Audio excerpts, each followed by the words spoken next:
The diner's neon sign flickered 3 times before dying completely, plunging the parking lot into darkness thick as velvet.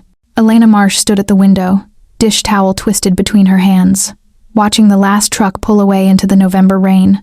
The clock above the register read 2:47 a.m., 15 minutes past closing, but Marcus still hadn't finished counting the till. She didn't mind the quiet. Quiet was her language. The fluorescent lights hummed their mechanical lullaby as Elena wiped down the last booth, her movements practiced and efficient. 7 years of waitressing had taught her to read people without words. The way a jaw tightened meant trouble brewing, how fingers drummed the table signaled impatience, the hollow-eyed stare that screamed loneliness louder than any voice could. Tonight, she'd served 32 customers. Not one had signed back to her. The bell above the door chimed. Elena turned, the dish towel slipping from her fingers. The man who entered moved like smoke, given form fluid, silent, inevitable. Rain darkened his charcoal coat to black, droplets catching the dying light like scattered diamonds. His face held the kind of beauty that belonged in museums, carved from marble by dead masters. High cheekbones, a mouth that suggested cruelty and compassion in equal measure, eyes the color of winter storms.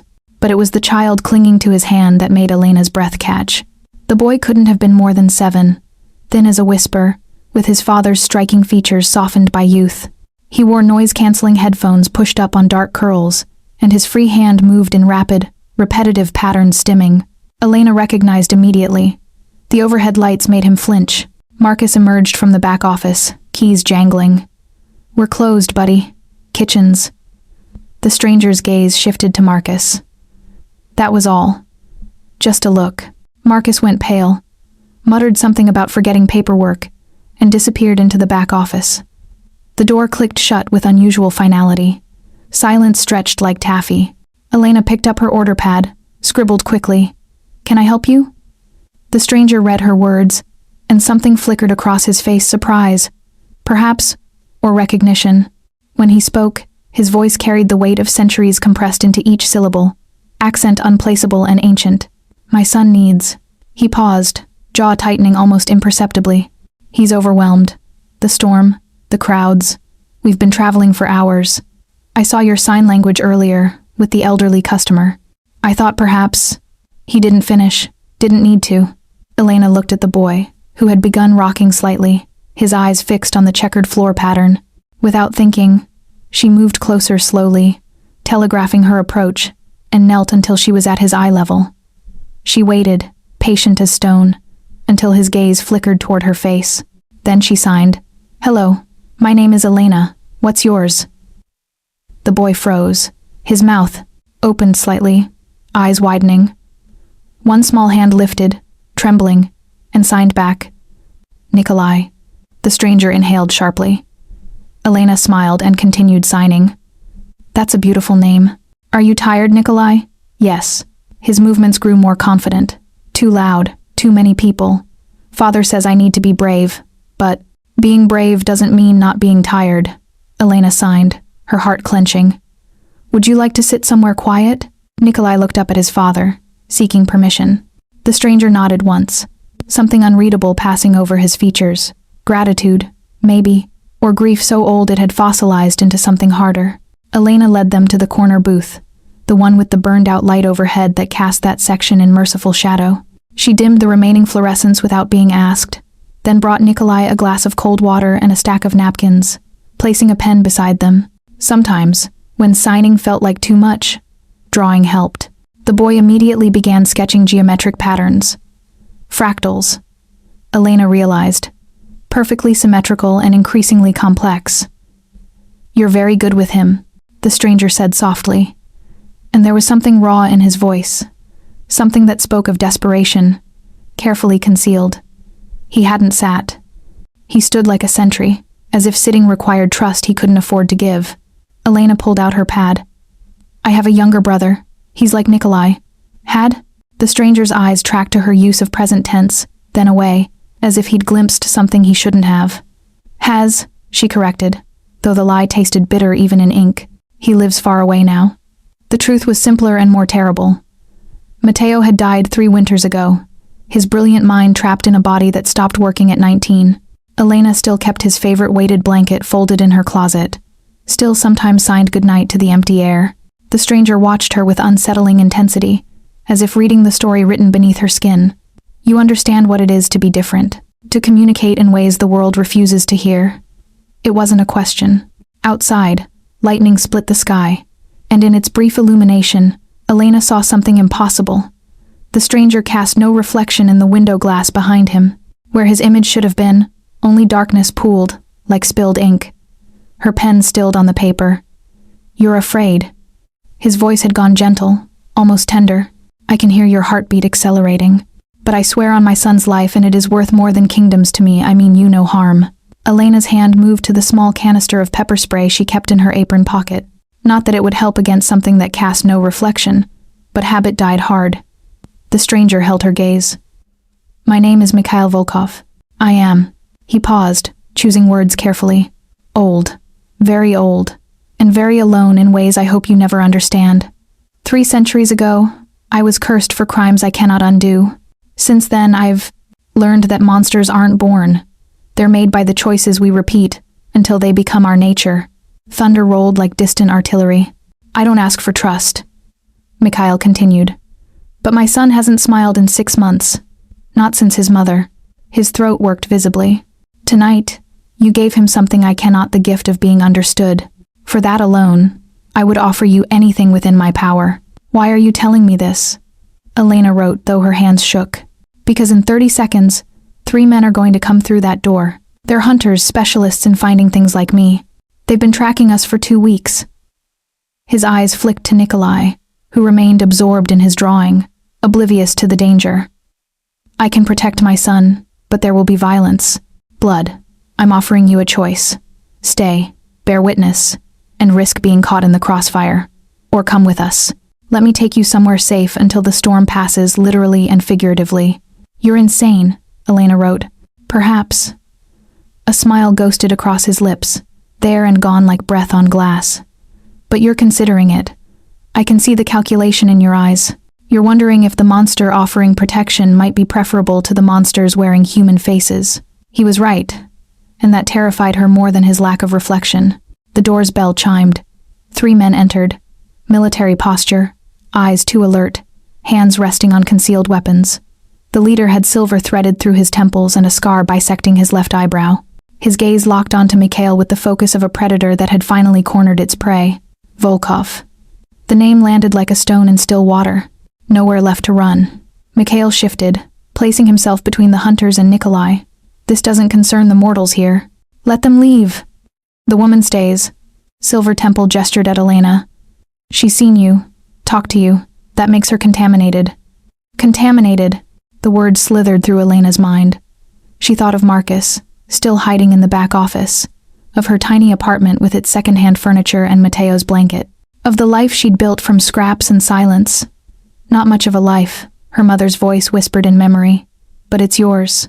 Mikhail's hand found hers, his skin cold as winter moonlight, impossibly strong. "Last chance, Elena Marsh. Choose quickly." His touch shouldn't have felt like safety, shouldn't have felt like coming home, but it did. Elena squeezed his hand once. "Yes."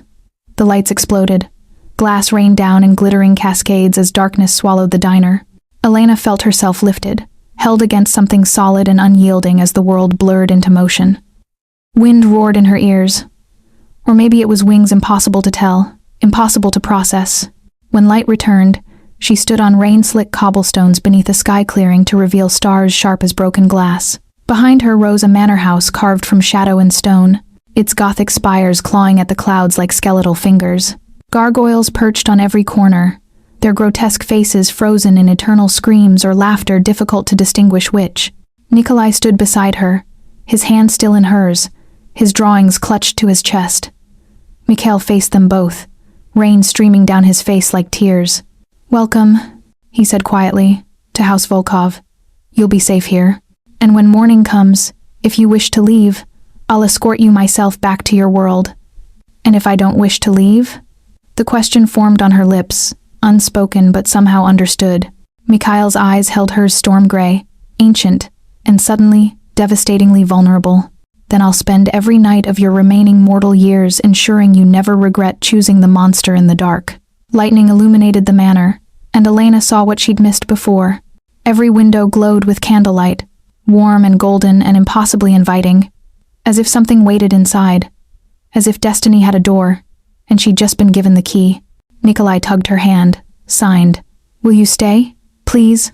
Elena looked at the boy, at his father, at the impossible house that shouldn't exist, and nodded. The manor swallowed them whole. Elena had expected cold stone and gothic decay, but House Volkov breathed with warmth. Candles flickered in iron sconces along corridors paneled in dark wood, their flames dancing to no wind she could feel. Thick carpets and deep crimsons and midnight blues absorbed their footsteps, creating a silence so complete it felt sacred. The air smelled of beeswax, old paper, and something else, something mineral and ancient, like the heart of mountains. Mikhail led them through hallways that seemed to rearrange themselves when she wasn't looking directly at them. Portraits lined the walls, men and women in clothing spanning centuries, their painted eyes following Elena's passage with unnerving awareness. She caught glimpses of other rooms through half-open doors. A library with books stacked to impossible heights, a conservatory where roses bloomed despite the November chill, a music room housing a grand piano draped in dust sheets. Nikolai's hand remained in hers, his grip tight but not painful. He'd begun humming a wordless melody that seemed to harmonize with the house itself, as if the walls recognized him and hummed back. "The West Wing is yours," Mikhail said, pausing before an ornate door carved with intricate knotwork. "Nikolai's rooms are adjacent, and mine." He gestured vaguely toward shadows that stretched impossibly deep. "I'll be near if you need anything." "How near?" Elena wrote, then immediately regretted the question's implication. Something flickered in Mikhail's expression. Amusement, perhaps. "I'll hear you if you call, or scream, whichever seems more appropriate at the time." He opened the door. The room beyond stole Elena's breath. A four-poster bed dominated the space, its canopy draped in silver fabric that shimmered like moonlight on water.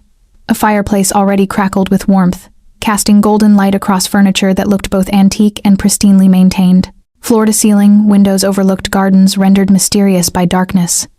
And on a writing desk near the window, someone had placed fresh paper, pens, and impossibly a French to English sign language dictionary. Elena turned to Mikhail, questions tumbling through her mind faster than she could write them. He raised one hand, forestalling her. "The house prepares itself for guests. Don't ask me to explain it. Some mysteries are better experienced than understood." Nikolai tugged his father's sleeve, signed something quick and urgent. Mikhail's jaw tightened. "He wants you to tuck him in." He translated unnecessarily. Elena had caught every sign. "He hasn't asked anyone to do that since." The sentence died unfinished, a ghost of grief passing over his features. "I'd be honored." Elena signed directly to the boy. Nikolai's face transformed. Not quite a smile, but something trembling on its edge, fragile as spun glass, precious as dawn. His room connected to Elena's through an inner door. Like hers, it held thoughtful details. Soft lighting with dimmer switches, a weighted blanket in deep blue, fidget toys arranged in precise rows on a low shelf. But what dominated the space was a massive mural, covering one entire wall, a map of stars rendered in such exquisite detail that Elena felt she could fall into its depths. "He painted that," Mikhail said softly, pride warming his voice. "He sees patterns others miss, connections that shouldn't exist but do." Nikolai climbed into bed, still wearing his headphones though he'd pushed them back slightly. Elena pulled the weighted blanket up to his chin, then hesitated. She glanced at Mikhail, who nodded permission she hadn't asked for but somehow needed. Elena signed. "Once upon a time, there was a boy who could hear the stars singing." Nikolai's eyes widened. What did they sing? Songs about all the people who felt lost and alone. Songs that said, "You're not strange, you're starlight, and starlight doesn't apologize for shining differently than the sun." The boy's hand found hers beneath the blanket. His lips moved, shaping words he couldn't voice. "Thank you." Elena stayed until his breathing deepened, and his hand relaxed its grip. When she finally rose, she found Mikhail standing by the window, his reflection absent from the glass as he stared out at darkness. "His mother couldn't bear it," he said without preamble, voice barely above a whisper. "Not his difference, she loved that about him. But my nature, what I'd become, what it might mean for him." His hand pressed flat against the window. She took her own life when Nikolai was 4, left a note saying she couldn't watch him grow up in a house where death was the master. The rawness in his voice made Elena's throat tighten. "I've kept him hidden since then. Moving every few months, staying ahead of the hunters, away from my own kind. They'd see him as leverage or weakness. But he needs stability, needs to feel safe. Mikhail finally turned to face her, and candlelight carved shadows beneath his eyes that spoke of exhaustion no sleep could cure. You gave him that tonight, gave him language in a world that's been nothing but noise. Elena pulled out her notepad, wrote carefully. Why do they hunt you? Because 300 years ago, I made a choice that doomed my entire bloodline. His smile held no humor. I was young, barely turned, drunk on power and immortality's promise. A rival house challenged mine for territory. I could have negotiated, compromised. Instead, I slaughtered them. All of them. Women, children, elders. His voice went flat, reciting facts rather than confessing. A witch among them cursed me with her dying breath. That I would live forever, but love would die in my arms until I learned to choose mercy over vengeance. The fire crackled, sending sparks up the chimney. My wife was the curse's first victim. I thought foolishly that I'd learned, that love and responsibility had tempered me. But the curse doesn't care about intentions, only actions. He met Elena's gaze, and she saw centuries of grief compressed into that look. The hunters think I'm a monster who needs killing. They're not entirely wrong. And Nikolai is mortal, fully mortal. Thank whatever gods still listen. The curse skipped him. Mikhail's hands clenched and released. But he'll grow old, while I stay frozen at 34. I'll have to watch him age, weaken, die. Unless... He didn't finish, but Elena understood. Unless the curse broke. Unless mercy could be learned so thoroughly it rewrote fate itself. There's always a choice, Elena wrote. Every moment. Spoken like someone young enough to still believe in redemption. Or someone who's lost enough to know its value. Mikhail studied her with unsettling intensity, as if seeing past her skin to the grief she carried like a second skeleton. Your brother, he said softly. You still speak of him in present tense to others. But when you signed to Nikolai, you said I had a brother who understood. Past tense. He's gone. Elena's hand trembled on the pen. She'd been so careful, so practiced at the lie. I can hear the truth in your heartbeat, Mikhail continued, gentler now. The way it stutters around certain memories. I'm sorry. Losses. He searched for words. The only true immortality. We carry our dead with us forever. He was 19, Elena wrote, tears blurring the ink. Pneumonia. His body just stopped fighting. I was holding his hand, signing to him about the stars, trying to keep him tethered, but he slipped away. And I've been speaking to ghosts ever since. The confession emerged raw and unplanned, as if the house had pulled it from her chest. Mikhail crossed the space between them in 3 silent strides. He didn't touch her, kept his hands carefully at his sides, but his presence wrapped around her like shelter. I'm 347 years old, he said quietly. I've watched empires rise and collapse, seen plagues consume continents, loved and lost more times than you've drawn breath. And I promise you this, Elena Marsh, your brother heard every word you signed.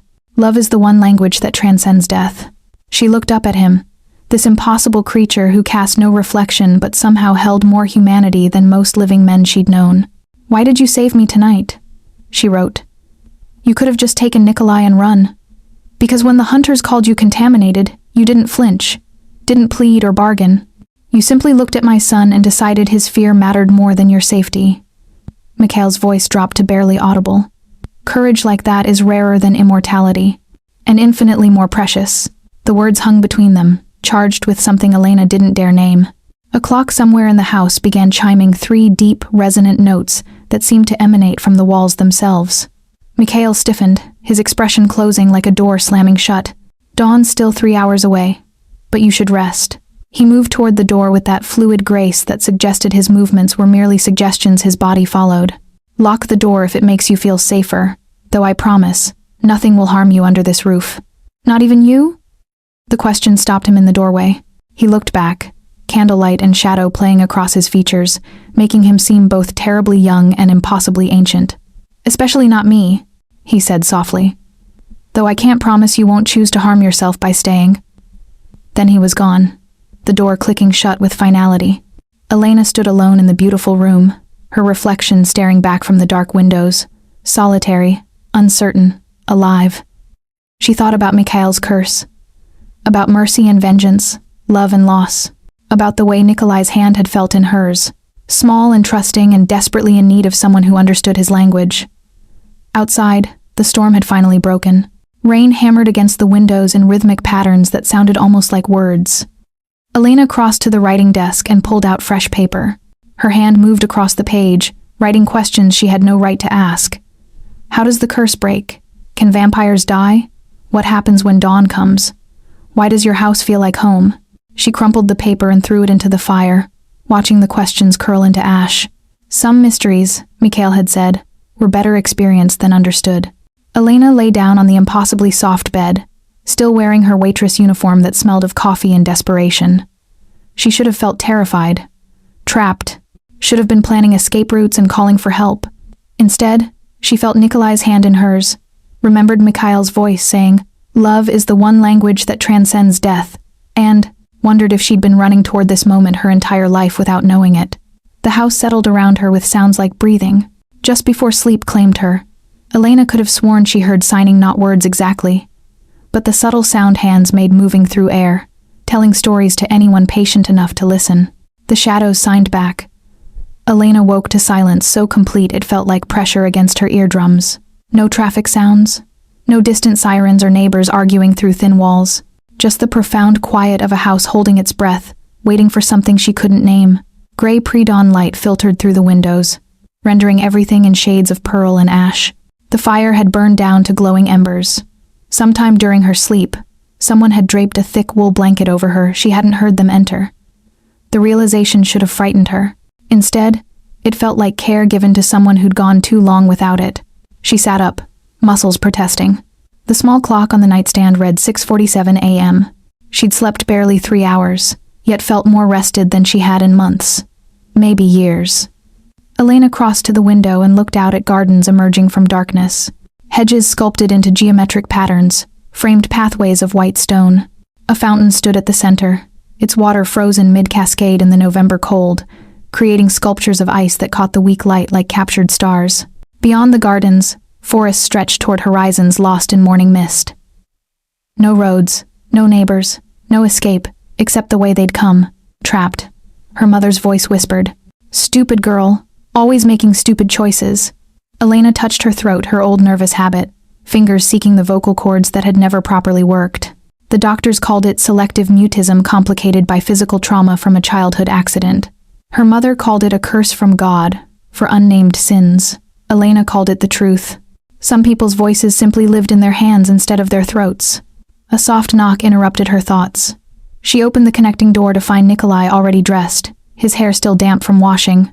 He signed, "Good morning. Father says you can leave after breakfast if you want, but I hope you don't." Elena knelt to his level. "Do you want me to stay?" "Yes." No hesitation. "You don't look at me like I'm broken." The words punched through her chest. She signed, "You're not broken. You're just fluent in languages other people haven't learned yet." Nikolai smiled, a real smile this time, quick and genuine. Then his expression turned serious. "Father doesn't sleep. He pretends to, but I hear him walking the halls all night. I think he's lonely. I think he's been lonely for a very long time." "What about you?" Elena asked gently. "Are you lonely?" The boy considered this, his hand still. "Finally, I used to be. But last night, for the first time since Mama died, I didn't have nightmares. I think the house knew. You were here. It gets lonely too. The house, as if it were a living thing capable of feeling." Elena glanced around the room, suddenly aware of how the shadows seemed to lean toward them rather than away. How the morning light felt warmer than it should. How the very air hummed with something that might have been consciousness or might have been madness. "Let me get dressed," she signed. "Then I'll help you with breakfast. Does your father eat?" Nikolai's smile turned mischievous. "Only when he forgets he doesn't have to." The kitchen existed in a part of the house that felt older than the rest, stone floors worn smooth by centuries of footsteps, a massive hearth built for roasting whole animals, copper pots hanging from iron hooks that predated electricity. Yet someone had added modern appliances, a refrigerator humming in the corner, an electric kettle, a toaster. The juxtaposition should have been jarring. Instead, it felt like the house adapting, learning, trying to accommodate the living without forgetting its dead. Mikhail stood at the stove, his back to them, flipping pancakes with impossible precision. He'd changed clothes, dark trousers, and a white shirt with sleeves rolled to the elbows, revealing forearms corded with muscle and traced with scars that looked like old burns. His hair, which had been slicked back by rain last night, now fell in dark waves to his collar. He looked devastatingly normal, if you ignored the complete absence of his reflection in the copper pots. "Good morning," he said without turning. "Nikolai informed me that humans require breakfast. I apologize if my execution is lacking. I haven't cooked for anyone but my son in several decades, and his palate is—" He paused. "Specific. No syrup," Nikolai signed to Elena. "It's too sticky. But butter is good if it's melted exactly right." Mikhail transferred pancakes to plates with the same grace he'd used to lift her through darkness. When he finally turned to face them, Elena saw exhaustion carved into the space beneath his eyes. Not the exhaustion of a single sleepless night, but centuries of them accumulated like sediment. "You stayed?" he said quietly, and something vulnerable flickered across his features, before discipline shuttered it away. Elena pulled out her notepad. Nikolai made a compelling argument. Nikolai has been making compelling arguments since he learned to sign at 2 years old. He's gifted at emotional manipulation. But Mikhail's tone held pure affection. He set the plates down and pulled out a chair for Elena. Old-fashioned chivalry performed without thought. "Please, eat, and then we'll discuss terms." "Terms? If you're staying even temporarily, we need boundaries, rules, understanding." Mikhail didn't sit. He leaned against the counter instead, arms crossed, every inch the lord of his domain. "You're mortal in a house that feeds on time differently than the world outside. You'll need to be careful," Elena wrote quickly. "Explain." Mikhail exchanged a look with Nikolai, who had already begun cutting his pancakes into precise geometric shapes. "House Volkov exists slightly, adjacent to normal reality. It's why the hunters couldn't follow us here. But that displacement has costs. Time moves more slowly inside these walls. An hour here might be 2 hours outside. Or 3. The ratio varies. That's impossible. So is a man with no reflection cooking you breakfast. Yet here we are." He gestured at the room around them. The house was built on a ley line by a witch who wanted sanctuary from the world. When she died, it passed to my family. We've been its custodians for 9 generations, or guardians, or prisoners. Depends on the day. The pancakes tasted of butter and honey and something else. Something that reminded Elena of childhood before things broke, of Matteo laughing before his body became a cage. "Why can Nikolai come and go?" she wrote. "He's been to school, the diner, the outside world. Because he's mortal. The house claims immortals, not children." Mikhail's jaw tightened. "When he turns 18, if he chooses to stay, the house will begin pulling at him the way it pulls at me. But that's a decade away. I have time to." He didn't finish. "To what?" "To break the curse. To die. To release him from this half-life between worlds." Mikhail's voice had gone flat, factual. "I won't let him inherit my darkness. He deserves sunlight and choices, and a life beyond these walls." The words landed heavy as stones. Nikolai stopped eating, his hands signing. "Father says that every time, but I don't want him to die. I just want him to stop being sad." Elena reached across the table and covered the boy's hand with hers. Then she looked at Mikhail and wrote, "What exactly does the curse require?" "That I choose mercy over vengeance consistently enough that the pattern breaks." His laugh held no humor. "Do you know how many chances I've had? How many enemies I've encountered over 3 centuries?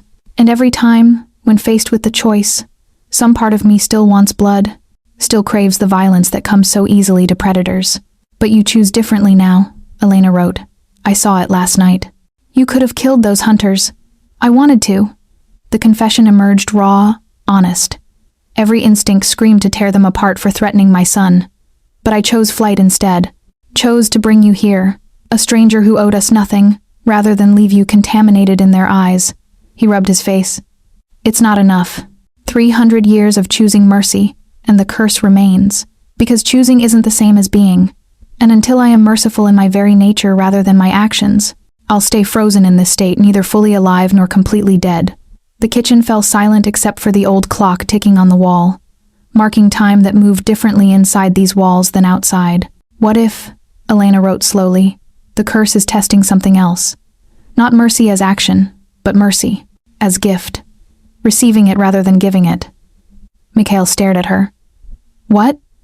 You've spent 3 centuries punishing yourself, Elena continued, the words spilling faster now. Refusing connection, isolating, treating yourself as unworthy of the very thing you're trying to learn. What if the curse won't break until you accept that you deserve mercy too? The clock ticked. The fire crackled. Nikolai watched his father with enormous eyes. Mikhail's throat worked visibly. When he spoke, his voice emerged barely above a whisper. I murdered children, Elena. Slaughtered innocents because my pride was wounded. How does someone like that deserve mercy? By spending 300 years trying to be better. By raising a son who sees patterns others miss. By choosing to save a waitress instead of taking the easy path. She stood, walked around the table, and stopped directly in front of him. Up close, she could see the inhuman stillness of his chest. No breath, no heartbeat. Just the terrible immortality of a body that had forgotten how to die. Elena pulled out her notepad and wrote, I'll make you a deal. What kind of deal? Suspicion crept into his tone. I'll stay. Help with Nikolai. Teach him ASL properly. Give him the language tools he needs. But in exchange, every day I'm here, you have to do one thing that shows mercy to yourself. Rest. Feed without guilt. Let someone care about you. Something. That's not, Mikhail began. Those are my terms, Elena wrote firmly. Take them or drive me back to town. Father and son looked at each other. Some wordless communication passed between them. Years of companionship compressed into a glance. Finally, Mikhail extended his hand. 1 month. You stay 1 month, and if at any point you feel unsafe or want to leave, I'll take you myself. No questions asked. Elena took his hand. His skin felt like marble cooled by winter, smooth, hard, impossible, but his grip was gentle, almost reverent, as if she were something precious he feared breaking. Deal, she signed with her free hand. Deal, Nikolai echoed, grinning. Something shifted in the house, a subtle relaxation, as if the walls themselves had been waiting for this moment. The morning light streaming through the windows brightened, turned golden, illuminating dust motes that danced like tiny stars. Mikhail released her hand slowly, his expression complex. You're either very brave or very foolish. I haven't decided which. Elena smiled and wrote, Ask me again in 30 days. If we survive that long, Mikhail muttered, but his eyes held something that might have been hope. The clock struck 7. Outside, true dawn broke across the gardens, setting the frozen fountain ablaze with light. Inside House Volkov, 3 people who'd been alone too long began learning how to be something else. The shadows watched, patient as death.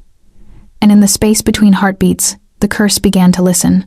On the 3rd day, Elena found the library. She'd been exploring this house. Mikhail had given permission, even encouraged it, saying the manor revealed itself to those who needed what it held. She discovered a conservatory where winter roses bloomed impossible colors, a music room with instruments from every century, a gallery of paintings where the subject's eyes tracked her passage with unnerving attention. But the library stole her breath. It stretched 3 stories high, shelves reaching toward vaulted ceilings painted with constellations that shifted when she wasn't looking directly at them.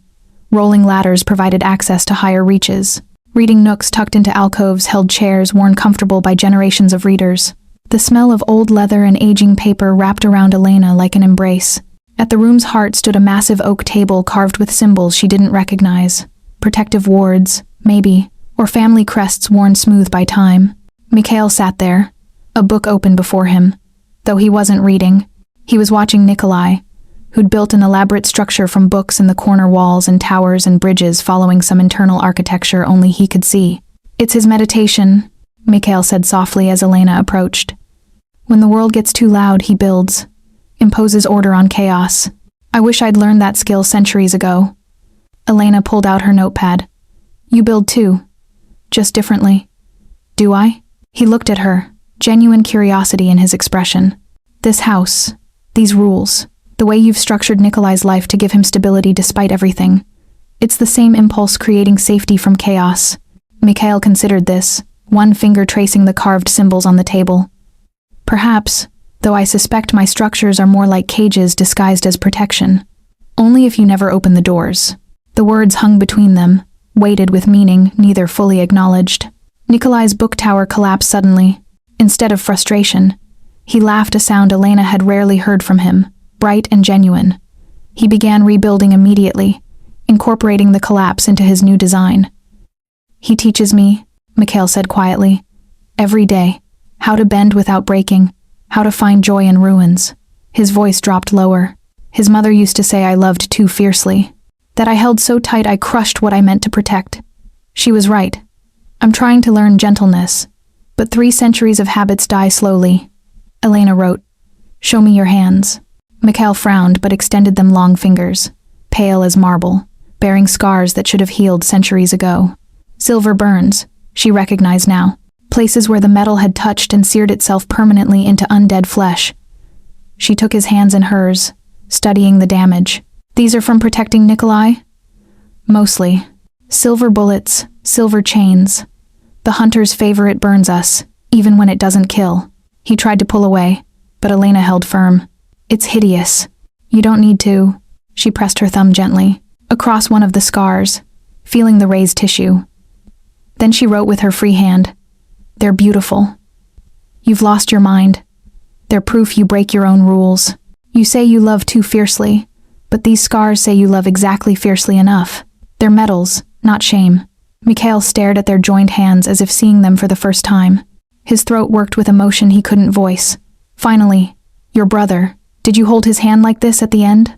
Elena nodded, tears pricking her eyes. "Then you understand. The helplessness. Watching someone slip away while you hold on, knowing your grip means nothing against the tide.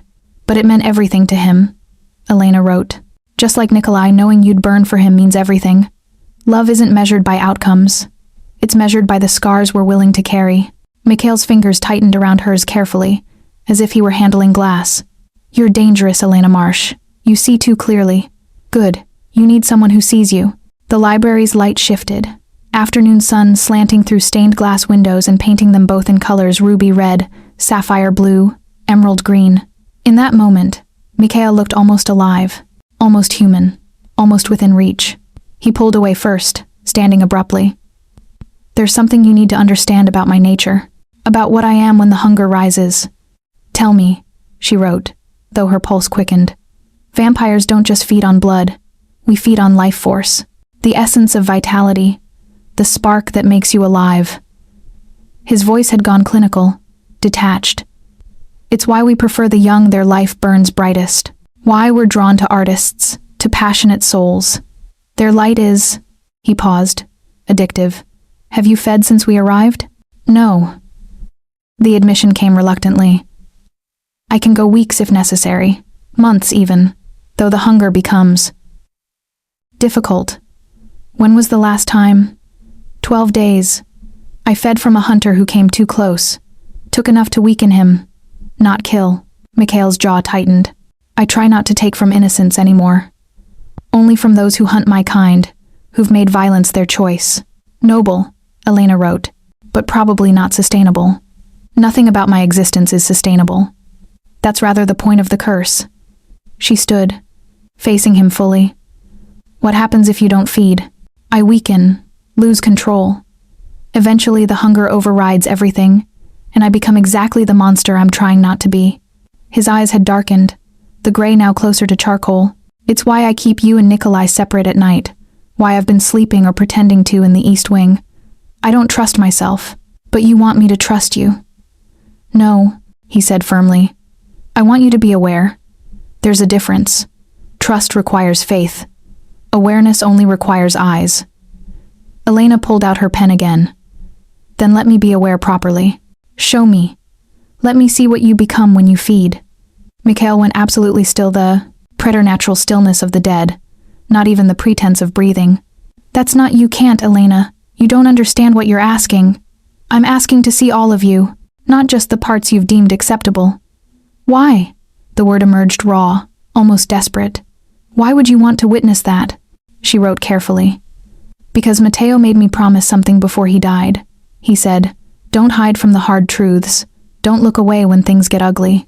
Love the whole person, not just the pretty parts." "I'm not a person. Not anymore. You're Nikolai's father. You cook breakfast and remember to dim the lights. You build structures from rules to keep people safe. You're more person than most people I know." Mikhail laughed sharp, bitter. "You're romanticizing a monster. I'm seeing a man who's terrified of himself. There's a difference. They stood 3 feet apart, the library silent except for Nikolai humming in his corner, lost in his book-built world. The afternoon light continued its slow metamorphosis, and somewhere in the house, a clock chimed. Finally, Mikhail extended his hand, palm up, an offering. A question. "If I show you," he said quietly, "and you decide to leave, I'll take you immediately. No deal, no month. Nikolai will understand. I'll make sure he understands." Elena took his hand. "I won't leave." "You don't know that." "Yes," she wrote with her free hand. "I do." He took her to a room she hadn't found in her explorations deep in the house's original wing, down stone stairs that descended into earth and shadow. The temperature dropped with each step, her breath misting in air that smelled of minerals and thyme. "This was the original wine cellar," Mikhail explained, his voice echoing off stone walls. "I've repurposed it." At the bottom, he lit candles with a match, the old-fashioned gesture somehow more intimate than flipping a switch. Flame revealed a room carved from living rock. No windows, no decoration save for iron hooks embedded in the walls, old, rusted, designed for hanging meat. Or other things. In the center stood a chair, heavy wood, scarred with use, straps attached to its arms and legs. Elena's stomach tightened, but she didn't step back. "I restrain myself," Mikhail said quietly. "Before I feed, I bind myself here. It's the only way to ensure I don't lose control completely." He moved to the chair, his hands trailing over the straps. "Some nights when the hunger is worst, I come here and wait for morning. Let the need crest and break without acting on it. That's torture. It's discipline. There's a difference." He turned to face her, candlelight carving shadows beneath his eyes. "But you wanted to see. So I'll show you. I'll show you what happens when the mask slips." Before Elena could respond, Mikhail sat in the chair and began fastening the straps, wrists first, then ankles, movements practiced from long repetition. The leather creaked, pulled tight enough to bite. "What are you? I haven't fed in almost 2 weeks," he interrupted, voice already roughening. "And you're standing 3 feet away, your heart beating, your blood singing. I can hear it, Elena. Hear the rhythm of your life, smell the warmth of you, and every instinct I possess is screaming to feed." His eyes had changed, the gray darkening to black, pupils dilating until no white remained. When he opened his mouth, she saw fangs extending, sharp as surgical steel. "This is what I am," he said, and his voice had changed, 2-layered now. Harmonics that shouldn't exist in a human throat, predatory and ancient. "This is the truth beneath the gentleman. The monster your species evolved to fear." The straps creaked as he strained against them. Elena stood frozen, watching as Mikhail transformed. His features sharpened, bones shifting subtly beneath skin. His nails extended into claws that dug into the chair's wood. Most terrifying, his absolute focus on her. The way he tracked her every breath, every heartbeat, every flutter of pulse at her throat. She was prey in a predator's sight. "Run!" Mikhail growled, the word barely recognizable. "Elena, run!" Instead, she moved closer. His body went rigid. You don't understand. I can break these straps if I truly want to. They're just a reminder." She knelt in front of him, placing herself at eye level. The predator in him snarled, straining forward. The man in him pulled back, fighting his own nature. Elena pulled out her notepad and wrote, hands steady despite the terror ice picking through her veins. "You're still in control." "Barely," he gasped. "I want God, Elena. I want to feed from you so badly it's like fire in my veins. You're so alive. So bright. It would be easy, so easy, but you won't. How can you possibly know that?" She wrote, "Because you bound yourself before showing me. Because you're warning me instead of attacking. Because even now, transformed, you're still calling me by my name." Mikhail's breath came in ragged gasps, unnecessary for a creature that didn't need air, but the habit of 3 centuries died hard. Slowly, the black began receding from his eyes. The fangs retracted. His features softened back toward human. The transformation reversed until the man sat before her again, exhausted, ashamed, and somehow more vulnerable than when he'd been monstrous. "I'm sorry," he whispered. "You shouldn't have seen that." Elena shook her head and wrote, "I needed to see it. The truth of you. All of it." "And now?" His voice held something fragile, something that might shatter if she answered wrong. She reached out slowly, telegraphing her intention, and touched his face. His skin had warmed slightly during the transformation, though it still felt cooler than human. Her thumb traced his cheekbone, learning the architecture of him. "Now I know you're exactly who I thought you were," she wrote. "Someone fighting himself every day and choosing to be better. Someone worthy of mercy." Mikhail closed his eyes, leaning into her touch like a man dying of thirst offered water. "You're destroying me," he breathed. "Piece by piece. You're destroying every defense I've built." "Good. Those defenses were killing you anyway." When he opened his eyes again, they held something Elena recognized from her own mirror, the terrifying hope that maybe, just maybe, loneliness wasn't permanent. "Help me with these," he said quietly, gesturing to the straps. She freed him, and he stood, rubbing his wrists where the leather had left marks temporary on his undead flesh, but marks nonetheless. "Thank you," he said, "for not running, for seeing and staying." "Always," she signed. The word hung between them, heavier than any spoken promise. They climbed the stairs in silence, but it was different now, comfortable, shared. At the top, they found Nikolai waiting, his face worried. "Is father okay?" he signed.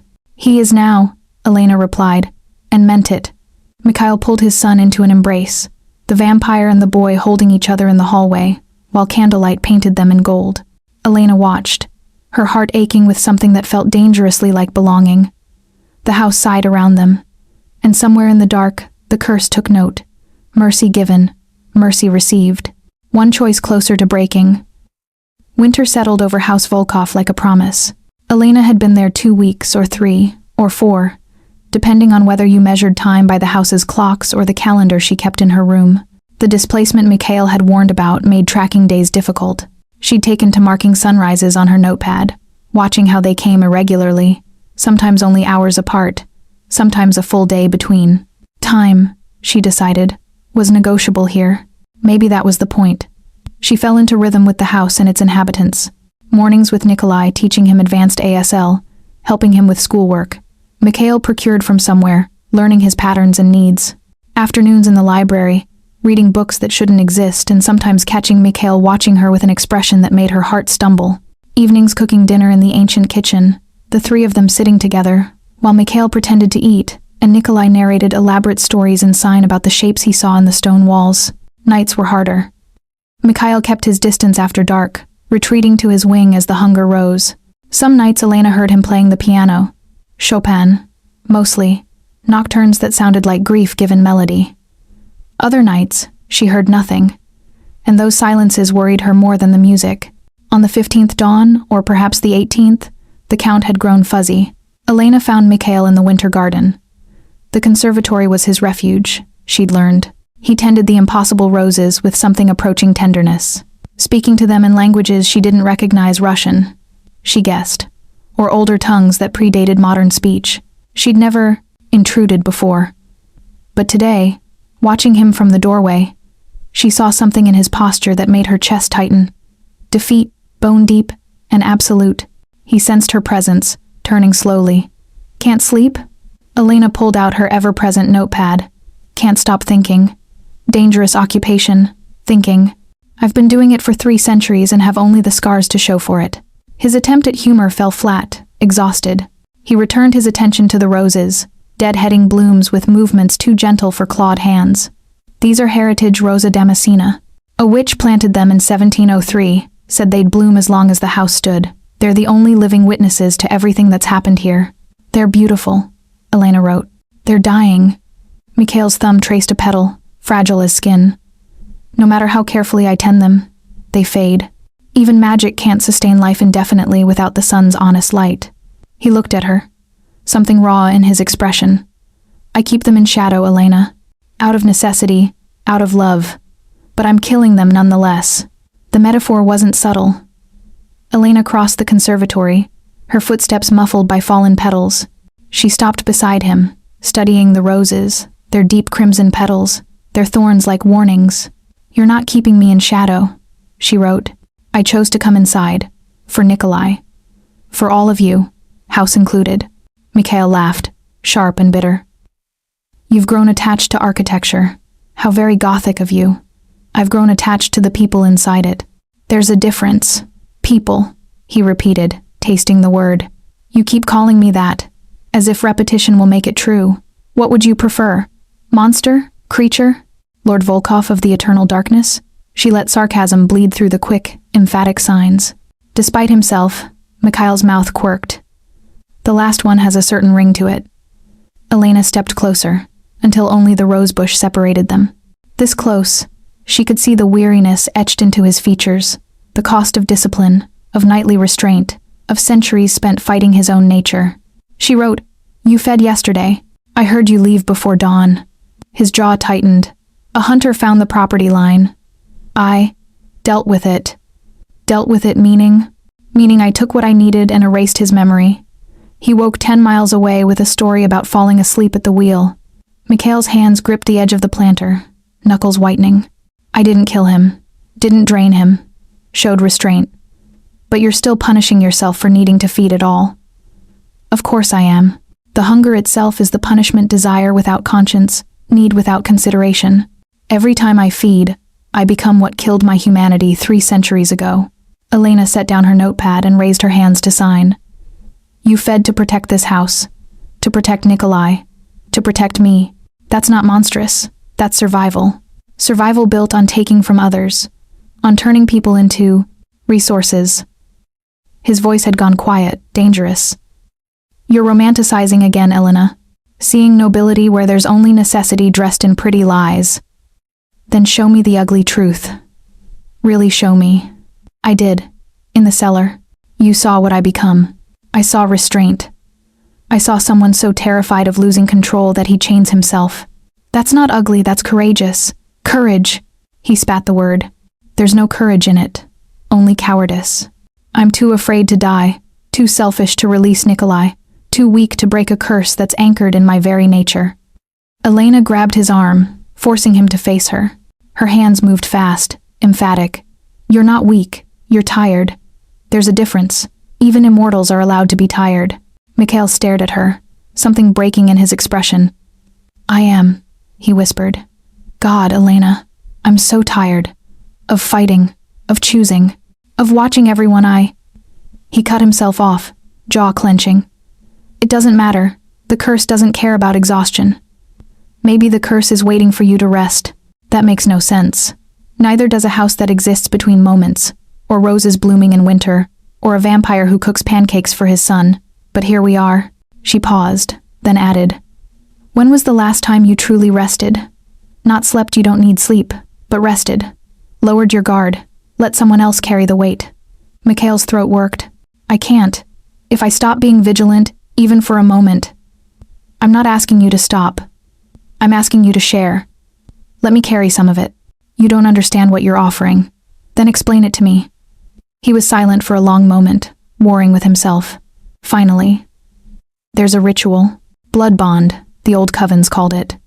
A vampire can share their burden, their hunger, their curse with a willing mortal. It doesn't turn the mortal, doesn't make them vampire, but it creates a connection. The mortal experiences some of what the vampire feels, and in exchange, the vampire can draw on the mortal's strength, their humanity, as an anchor." Elena's heart hammered, but her hands remained steady. "You're describing symbiosis. I'm describing danger. The bond is addictive for both parties. The vampire craves the mortal's life force more intensely. The mortal becomes dependent on the connection, the intimacy of it. And if either one dies while bonded," he shook his head, "it destroys the survivor.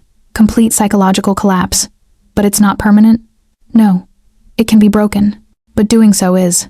He searched for words, agonizing. "Like tearing off your own skin. Most bonded pairs stay together until death." Elena picked up her notepad. "Have you done it before?" "Once. Long ago. Before the curse." His eyes went distant, remembering. She was a seer, could read futures in blood patterns. "We bonded to help her control her visions. And for 5 years, I knew what it meant to share existence with another consciousness. It was," he paused, "the most intimate thing I've ever experienced. And, when she died illness, something I couldn't prevent, I nearly went with her. Would have, if not for the curse keeping me anchored to this half-life. I'm sorry. Don't be. It taught me never to do it again. Never to risk that level of connection." He looked at her, and his eyes held centuries of loneliness. "Which is why you can't possibly mean what you're offering." Elena wrote carefully. "I'm offering exactly what I said, to share the burden. Not forever. Just while I'm here. Let me understand what you're fighting. Let me be your anchor. Elena, you said the curse requires mercy. Maybe it also requires trust. Letting someone see your hunger without shame. Letting them choose to stay anyway. And if it breaks you, then you'll have the burden of caring for someone, which seems like excellent practice for learning mercy toward yourself. She managed something almost like a smile. Besides, Nikolai needs someone to teach him more sign language. You'll have to keep me alive and sane out of sheer practicality. Mikhail's laugh escaped before he could stop it, genuine, startled, almost boyish. You're insane. You realize that? Yes? Absolutely mad? Probably. Do we have a deal? He studied her face, searching for doubt, for hesitation. She kept her expression open, honest. Finally, he extended his hand scarred, impossibly strong, trembling slightly. If I hurt you, he said quietly, I'll never forgive myself. Elena took his hand and wrote with the other. Then don't hurt me. Choose mercy. For both of us. You make it sound simple. It is simple, difficult, but simple. Now tell me how this works. The ritual required blood and intention, Mikhail explained. Nothing elaborate vampiric magic was primal, responding to will and essence rather than ceremony. They would need privacy, focus, and consent freely given at every stage. We can do it here, he said, gesturing to the conservatory. The roses have witnessed worse. When? Now. If you're certain, the longer we delay, the more I'll talk myself out of allowing it. Elena nodded, pulse jumping with nerves, and something else, anticipation maybe, or recognition that this was a threshold she couldn't uncross. Mikhail guided her to a stone bench beneath the rose arbor. Moonlight filtered through glass panels overhead, rendering everything in shades of silver and shadow. The scent of roses wrapped around them, sweet and slightly decaying, the way beautiful things smelled when they began their surrender to time. Give me your hand, he said softly. Elena extended her left hand, palm up. Mikhail cradled it in both of his touch careful, reverent. I'll need a few drops of your blood, and you'll need some of mine. The exchange creates the connection. You'll feel. He paused, searching for words. Everything. My hunger. My restraint. The weight of centuries. It will be overwhelming at first. I'm ready, she signed with her free hand. No, you're not. No one ever is. But I'll anchor you. Won't let. You drown in it. He produced a small silver knife from his pocket, ornate, clearly ceremonial, the handle carved with symbols that matched those on the library table. The blade gleamed in moonlight, sharp enough to split air. This will hurt, Mikhail warned. Just for a moment. Elena nodded. He pressed the knife to her palm quick, precise. Pain bloomed bright and immediate, blood welling in a thin line across her lifeline. Mikhail caught the drops in a small glass vial that seemed to appear from nowhere, then set it aside. He rolled up his sleeve, revealing the scarred forearm. The knife kissed his skin, and dark blood, impossibly dark, nearly black, seeped from the cut. It didn't flow like human blood. It moved with intent, reaching for the wound on Elena's palm as if magnetized. Drink, Mikhail said quietly. Just a sip. It will taste like copper and midnight. Elena hesitated only a moment, then brought his arm to her mouth. The blood touched her tongue, and her entire world tilted. Cold, that was the first sensation. Not painful cold, but the cold of deep earth, of stones that had never seen sun, of spaces between stars. It slid down her throat like liquid darkness, and then hunger, not the familiar hunger of a missed meal, but something vast and all-consuming, a need that had been building for centuries, layer upon layer until it became a constant pressure against consciousness. The hunger to live through others, to taste mortality because his own had been stolen. The hunger for connection, for warmth, for the simple human gift of being known. And beneath it all, loneliness so profound it had its own weight, its own gravity, pulling everything toward its center. Elena gasped, and Mikhail caught her as she swayed. Easy, he murmured. Breathe. I've got you. His voice anchored her, but the sensations kept coming. The effort of restraint, like holding back an ocean with bare hands. The fear that one slip would destroy everything. The bone-deep exhaustion of fighting yourself every moment of every night for 300 years. But also, love, fierce and protective, for the boy sleeping upstairs. Pride in choosing mercy over vengeance, even when every instinct screamed otherwise. And this surprised her wonder. Wonder at the world, at its changes, at the fact that after centuries of existence, new things could still surprise him. Wonder at her. Elena. Mikhail's voice, urgent now. Come back, you're going too deep. She blinked, focusing on his face. His eyes had darkened again, pupils blown wide. He was experiencing her life force. She realized feeling what it meant to be mortal, temporary, burning with the urgency of limited time. You're so bright, he whispered, almost reverent. So alive it hurts to witness. Elena touched his face with her bloodied hand, leaving marks on his skin. I understand now, she signed weakly. The weight you carry. The fight. Do you still want this? The bond isn't complete yet. We can stop. No, she signed firmly. Finish it. Mikhail closed his eyes briefly, warring with himself. Then he pressed his palm to hers, blood to blood, and spoke words in a language older than any she recognized. The syllables felt heavy, charged with power that predated written history. Heat flared where their skin touched, not burning, but warm, alive, growing.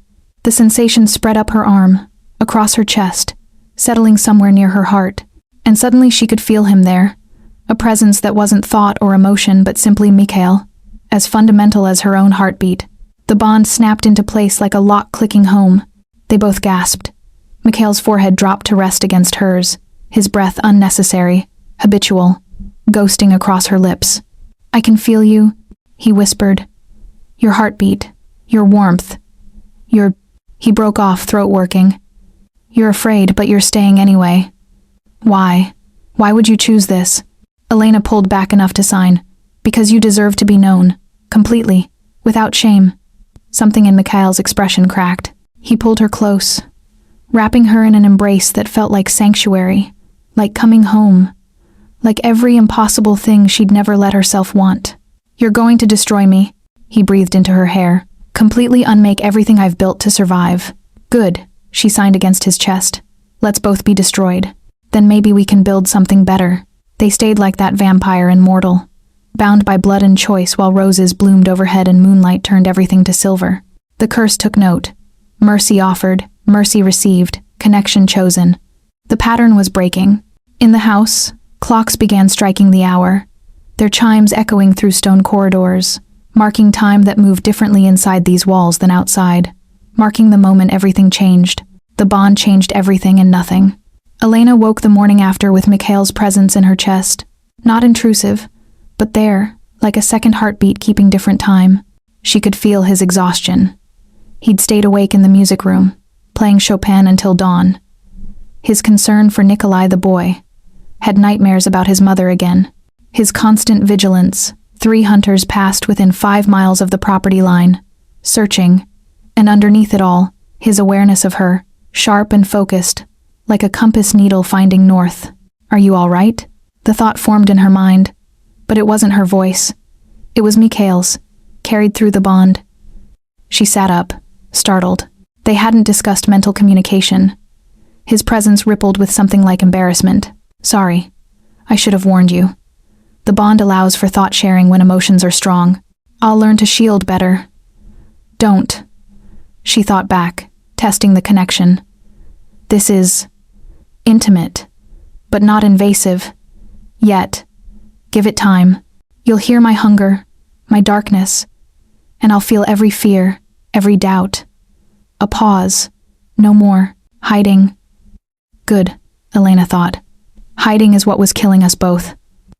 Warmth flooded through the bond, gratitude, wonder, something that might have been the beginning of hope. Downstairs, Nikolai was already awake, building another elaborate structure, this time from playing cards, balanced in impossible configurations that defied physics and patience. Father's in his studio. The boy signed when Elena entered. He's painting.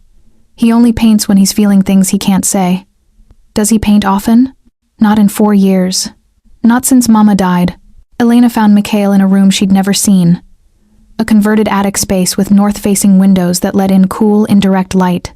Canvas leaned against walls, most turned to face the shadows. But one stood on an easel, and Mikhail stood before it, brush in hand, paint streaking his fingers and forearms. He'd painted her. Not a portrait, exactly. More an impression. A figure rendered in shades of silver and shadow, hands raised in the act of signing, face tilted up toward light that poured from some unseen source. Behind her, a darker figure stood protective, present, bound by threads of red that connected them like veins. "I couldn't sleep," he said without turning. "After the bond, I felt inspired. Is that the right word? Or is it possession?" He set down the brush. "I haven't painted in years. Since before. But you're in my head now, in my chest, and I needed to see if I could translate that to something outside myself." Elena moved closer, studying the canvas. The figure her looked stronger than she felt. Braver. The dark figure behind radiated both menace and devotion. "It's beautiful," she wrote. "It's honest," which might be the same thing. Mikhail finally turned, and his eyes held something raw. "I can feel your fear right now. Through the bond. You're wondering if you made a mistake." She shook her head emphatically. "Don't lie to your own feelings. I'm experiencing them too. You're afraid of the intensity, the permanence. Afraid you've trapped yourself." His voice softened. "Those are rational fears, Elena. You should listen to them." "I'm also feeling your guilt," she wrote. "Stop that. Stop assuming you're a burden. I am a burden. A self-aware one, which is arguably worse." Elena set down her notepad and signed. "You're feeling my morning fear. The kind everyone has when they wake up to a big decision and wonder if they were crazy. But underneath that, I'm also feeling relief. Purpose. Like I've finally done something that matters. Binding yourself to a cursed vampire matters. Binding myself to someone who needs an anchor matters. Being chosen as worthy of trust matters. Helping Nikolai have stability matters." She paused. "You matter." Mikhail closed his eyes, breathing. Unnecessary. Habitual. Carefully. Through the bond. Elena felt his struggle, the part that wanted to accept her words warring with centuries of self-condemnation. "I keep waiting for you to realize," he said quietly. "To see what everyone eventually sees and run. I've seen it. The hunger, the violence, the weight. I'm still here. For now. Forever, if you'll let me." The words landed between them like a stone in still water. Mikhail's eyes snapped open, storm gray and impossibly vulnerable. "You can't promise that. You're mortal. Forever for you is a lifetime. Yes, and I'm offering it." Elena picked up her notepad. "I know this bond can be broken. You told me. But I don't want it broken. I want to stay. See this through. Whatever happens with the curse, with Nikolai, with the hunters, I want to face it together." "Why?" The question emerged raw, desperate. "Why would you choose this half-life in shadows with a monster who can't even give you sunlight?" "Because I've been alone in sunlight," she wrote, "and it was colder than any darkness I've found here." Mikhail made a sound, not quite a laugh, not quite a sob. He crossed the space between them in 2 strides and pulled her close, his forehead resting against hers. "You're going to break my heart," he whispered. "Completely shatter whatever's left of it." "Good. Hearts need breaking sometimes. They heal stronger." Through the bond, she felt his emotions crash over her. Fear and hope and longing and terror, all tangled together until they became a single thing need. Not the hunger for blood, but the deeper hunger for connection. For being known and choosing to stay anyway. "I'm falling in love with you," he said, and the confession sounded like surrender. "I know it's too soon, impossible, ridiculous. But the bond makes lying pointless, and I can feel myself falling like I'm plummeting off a cliff with no bottom." Elena pulled back enough to sign. "Then fall. I'll catch you. You can't possibly. I already am. Falling. Have been since you offered me shelter in the diner. Since you let me see your hunger without shame. Since you painted me like I'm someone worth capturing in permanence." She smiled. "We're both falling. Let's do it together." Mikhail's laugh escaped, broken and beautiful. "You're insane. Beautiful and brilliant and completely mad." "Takes one to know one," she signed. He kissed her, then not the restrained, careful kiss of someone afraid of breaking what they touched, but the kiss of someone drowning who'd finally found air. His mouth moved against hers with centuries of loneliness compressed into seconds, and Elena kissed back with all the words she couldn't speak, all the emotions too big for sign language. Through the bond, sensation doubled. She felt her own desire and his, the way his dead heart seemed to beat in her chest, the way her warmth flooded through him like resurrection. It was overwhelming and perfect and terrifying. When they finally broke apart, both gasping him unnecessarily, her desperately, Mikhail rested his forehead against hers again. "The curse," he said quietly. "If it breaks when it breaks, I'll age naturally. Grow old like I should have done 3 centuries ago. I'll have maybe 10 years. 20 if I'm lucky. Then we'll have them together. And you'll watch me die. I'll put you through exactly what I went through with—" He couldn't finish. Elena took his face in her hands. "Everyone dies, Mikhail. The question isn't how long. It's how you spend the time you have. I'd rather have 10 years with you than a lifetime without you. You can't know that." "Yes," she signed firmly. "I can. Because I already lost Matteo. I know what it means to love someone and lose them. And I'd do it again. Would choose him again, even knowing how it ends. Love isn't measured by duration. It's measured by depth." Mikhail's eyes shimmered, not with tears. Could vampires cry? But with something that looked like breaking and healing happening simultaneously. "I don't deserve you," he whispered. "Probably not. But I don't deserve you either. So we're even." His laugh was soft, wondering. "How did you get so wise?" "Grief teaches wisdom. And I've had excellent teachers." She paused. "Now show me more paintings. I want to see what else you've been hiding." Mikhail hesitated, then began turning canvases to face the light. Each held a fragment of his existence. A portrait of Nikolai at 4, the day his mother died. The diner, rendered in harsh fluorescence and lonely angles. A woman with kind eyes, the seer he'd bonded with centuries ago. And dozens of landscapes. Forests, mountains, cities changing across centuries. All viewed from the perspective of someone who could never quite touch them. Only witness. "I paint memories," he explained quietly. "Things I can't let go. Moments that anchor me when immortality makes everything feel temporary. Paint new memories now," Elena wrote.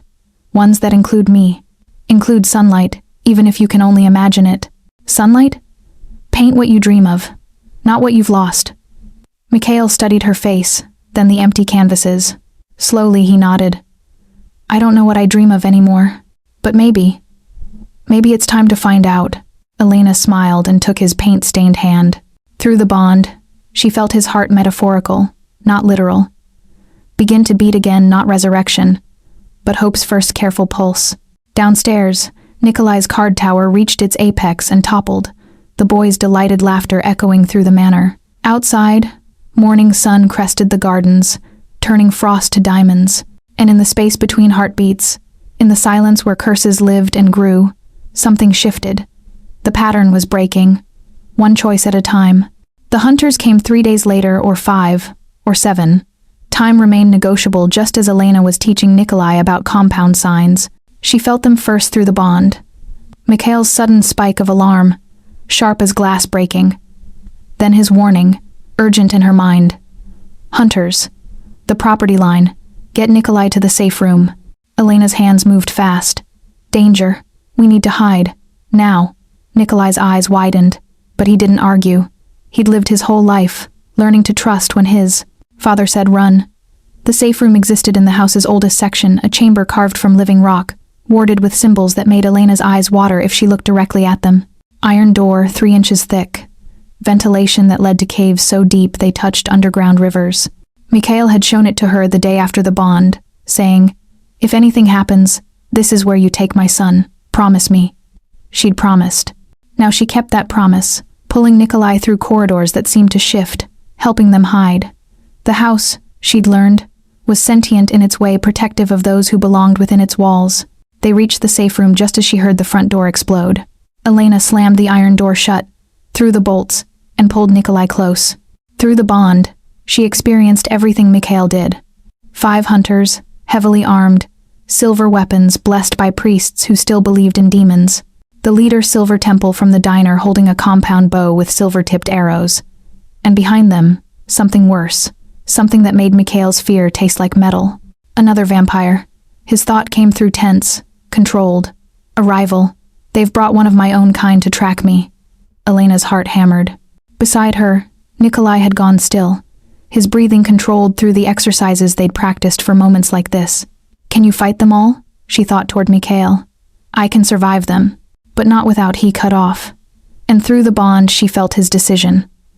I'm not letting them see what I become. Not letting them have evidence of the monster. I'll negotiate. What if they don't want to negotiate? Then I'll do what I've always done. Choose mercy until mercy fails.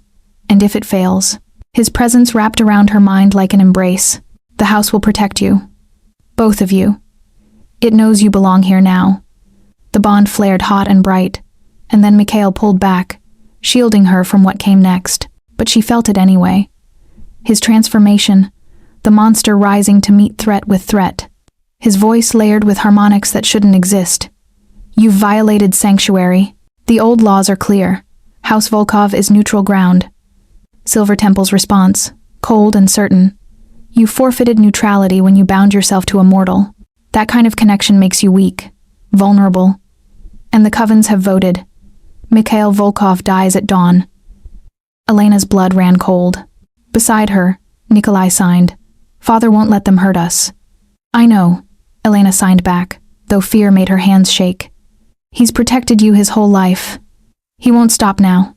Through the bond, she felt Mikhail's rage vast, ancient, barely contained, but underneath it, calculation. He was buying time, searching for the opening that would let him end this without massacre. The rival vampire spoke, voice carrying through stone walls. Mikhail, old friend, you know this has been coming for decades. The curse is making you weak, sentimental. You should have killed the boy when you realized what it would cost to keep him. Dmitri.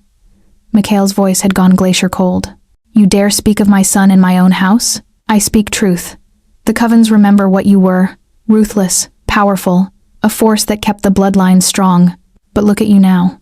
Domesticated, playing human with a mute waitress and a broken child. It's pathetic. Elena felt the moment Mikhail's restraint cracked. The sound that followed wasn't human, wasn't even pretending to be. It was the sound of apex predators colliding, a violence so ancient it predated civilization. She heard furniture shattering, walls cracking, inhuman screams that cut off mid-note, and through it all, Mikhail's voice in her mind. I'm sorry. I'm so sorry you have to hear this. Feel this. I'm trying to don't. Apologize. She thought back fiercely. Fight. Protect yourself. Win. His surprise rippled through the bond, followed by something that felt like fierce joy. The battle lasted 17 minutes. Elena counted each one, her hand gripping Nikolai's. The boy's face pressed against her shoulder so he wouldn't hear details of his father's violence. When silence finally fell, she felt Mikhail's exhaustion through the bond, deep, cellular, the kind that came from pushing past every limit. His presence found hers. It's over. They're gone. Not dead, but gone. I gave them a choice, leave or burn. They chose wisely. Are you hurt? Silver poisoning. I'll heal. But Elena, his thought trembled. I need you. The hunger's risen. The fight awakened it. I need to feed or I'll lose control. Then feed. Not from you. Never from you. It's too dangerous with the bond. If I take too much, you won't. You're in control. You've always been in control. Elena stood, turning to Nikolai. Stay here. Lock the door behind me. Don't come out until your father comes for you personally. The boy's eyes were huge, terrified. What if he doesn't come back? He will. I promise. But I need to help him first.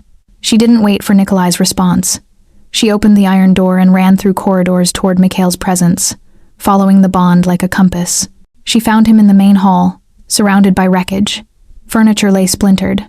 Scorch marks blackened the walls where silver bullets had missed. Blood both crimson and black pooled across marble floors. Mikhail sat slumped against a wall, one hand pressed to his side where silver had penetrated. His shirt was torn, revealing the wound angry, seeping darkness, refusing to heal. His eyes when he looked up were black, completely black. The monster barely leashed. Run, he growled. Elena, run. I can't. The hunger you smell like life and I want. She knelt in front of him, pulling her hair away from her neck. Through the bond, she pushed. Take what you need. Trust yourself. Trust us. I'll kill you. No, you won't. The bond won't let you. I'd feel it if you took too much. I'd pull away. You'd listen. You don't. Know that. Yes, I do. Now feed. Stop wasting time arguing. Mikhail made a sound between a laugh and a sob. His hand, clawed and trembling, cupped the back of her head with impossible gentleness. "I'm sorry," he whispered, "for what I'm about to become." Elena closed her eyes. "Don't be." His mouth found her throat, and she felt the moment his fangs pierced skin-sharp pain that blossomed and faded almost immediately. Then sensation. The pull of her blood leaving. The strange intimacy of feeding another being with your own vitality. But more than physical, the bond carried the experience both ways. She felt his hunger satisfied, his pain receding as her blood healed what silver had poisoned. Felt his gratitude, his shame, his desperate need for this connection. And he felt her. Steady, certain, choosing to give rather than be taken from. No fear, just trust, absolute and unshakable. The feeding lasted less than a minute. Mikhail pulled back with a gasp, his fangs retracting, his eyes clearing to their normal storm gray. "You're insane," he breathed, cradling her against his chest. "Beautiful and brilliant and completely insane." "That seems to be my defining trait," she thought through the bond, feeling dizzy but whole. "Are you all right? Did I take too much?" His hands checked her pulse, her breathing, frantic with concern. "I'm fine. Are you?" He pulled back to look at her, and in his eyes she saw wonder. "The curse," he whispered. "Elena, I felt it. When you offered yourself freely, when I chose to trust rather than take, I felt something shift. The curse moved. For the first time in 3 centuries, I felt it actually weaken. What does that mean? It means the pattern's working. Mercy given, mercy received, trust chosen over force." He touched her face with trembling fingers. "It means maybe, just maybe, this can actually break." Elena smiled, exhausted. "Then we keep choosing, every day, until it does." Mikhail kissed her soft, reverent tasting of copper and gratitude. "I love you," he said against her lips. "I know it's too soon, impossible, but I love you with everything I have left that's capable of love." She signed. "I love you too. Now let's go get your son. He's terrified." They found Nikolai still in the safe room, curled in a ball, rocking slightly. The moment he saw them, he launched himself at Mikhail, signing frantically. "I thought they'd kill you. I thought I'd be alone again." "Never," Mikhail signed back fiercely. "I will never leave you alone. Do you understand? Never." The boy buried his face against his father's chest, and Elena watched them hold each other, vampire and child, love transcending the curse's cruelty. She felt through the bond. Mikhail's fierce protectiveness, his guilt that Nikolai had witnessed this, his determination to build a better world for his son. And underneath, hope, fragile, new, but growing. "We're going to survive this," she thought toward him. "Together," he thought back. The house sighed around them, walls settling, the damage already beginning to repair itself. And somewhere in the shadows, the curse noted. Mercy, trust, sacrifice, chosen freely. The pattern was breaking, one brave choice at a time. 3 weeks after the hunters, or 4, or 5. The house had given up pretending time mattered. Elena woke to find Mikhail standing at her window, watching pre-dawn light touch the gardens. He'd been doing that more frequently, standing in spaces where light would eventually reach, as if he were building courage to face what he'd fled for centuries. Through the bond, she felt his longing, his fear, the way desire and terror tangled until they became a single ache. "You want to see the sunrise," she thought toward him, his shoulders tensed. "Wanting and having are different countries. What if they're not? What if the curse breaking means you get to choose?" Mikhail turned, and his expression was unbearably vulnerable. "I've tried before, dozens of times over the centuries. I step into sunlight and burn. The curse won't let me escape that easily. But you've never tried while bonded, while loved freely, while the curse is already weakening." "Elena," he crossed to the bed, sitting on its edge. "If I burn, the bond might drag you with me, kill you through sheer sympathetic pain. I can't risk that. Then let me decide what's worth risking." She sat up, taking his hand still scarred, still cold, still impossibly gentle. "The curse has been breaking piece by piece. We both feel it. Every time you choose mercy, every time you trust instead of take, every time you let me love the parts of you you've deemed unworthy. And if I'm wrong, if the curse still holds, then we try again." "But Mikhail," she pulled her hands free to sign, "you can't live forever in shadow. Eventually you have to choose light. even if it burns. Through the bond, she felt his war. 3 centuries of conditioning versus 3 weeks of hope. The weight of immortality versus the lightness of possibility. Finally, dawn breaks in 2 hours. If I'm going to try, it should be now. While I still have courage. Not alone, Elena signed. We do this together. You'd burn with me? I'd stand with you. There's a difference. Mikhail's laugh was soft, wondering. How did I exist 300 years without you? Badly, probably. Now let's go tell Nikolai. He should witness this. They found the boy already awake, building another structure, this time from his collection of river stones, balanced in impossible configurations. He looked up when they entered, his face immediately alert. What's wrong? He signed. Nothing, Mikhail signed back. Something might be right, actually. I'm going to try something. Something your mother wanted me to do, but I was too afraid. What? Watch the sunrise. With your permission. Nikolai's hands stilled on the stones. Then, will it hurt you? I don't know. Maybe. Probably. But Elena believes the curse might be weak enough now. And I'm tired of hiding from light. The boy studied his father's face with an intensity beyond his years. Finally, Mama used to say bravery isn't not being scared. It's being scared and doing it anyway. Your mother was wise. Will Elena be there? Yes, Elena signed, right beside him. Nikolai nodded slowly. Then I want to be there too, because we're family. And family doesn't watch from inside when someone they love is standing in fire. Mikhail's throat worked visibly. He knelt, pulling his son close. Through the bond, Elena felt his love vast, fierce, grateful beyond measure. They prepared carefully. Mikhail checked the wards around the property, ensuring no hunters lurked nearby. Elena gathered supplies, water, bandages, a fire blanket in case of burning, though no one spoke that possibility aloud. Nikolai insisted on bringing his favorite stone, smoothed by years of handling his touchstone for hard moments. They gathered in the winter garden, the conservatory where Mikhail had made his confession, where roses bloomed impossible colors. The glass panels overhead would give full view of the sunrise, while still offering shelter if retreat became necessary. And Mikhail stood in the center, just shy of where morning light would first penetrate. Elena and Nikolai flanked him, each holding one of his hands. If this goes wrong, Mikhail said quietly, I need you to promise something. No, Elena signed. No contingency plans, no last words. We're not doing this like it's goodbye. Elena, trust yourself. Trust us. Trust that mercy and love actually mean something. That 300 years of choosing differently has earned you the right to light. Through the bond, she pushed every ounce of certainty she possessed. You deserve this. You've paid enough. The curse ends now. Mikhail's hands tightened on theirs. He closed his eyes, breathing unnecessary, habitual carefully. The horizon began to glow. First a line of pearl, then gold, then rose pink spreading across the sky like watercolor. The gardens emerged from shadow, frost glittering. Birds began their morning songs, starlings, mostly, their complex vocalizations creating patterns Nikolai loved. Light crept across marble floors, climbing toward where they stood. Elena felt Mikhail's terror through the bond. Ancient, bone deep, the trauma of every time he'd tried this before and burned. She held his hand tighter, willing her steadiness into him. I'm here. Nikolai's here. We're not leaving. The light touched his shoe.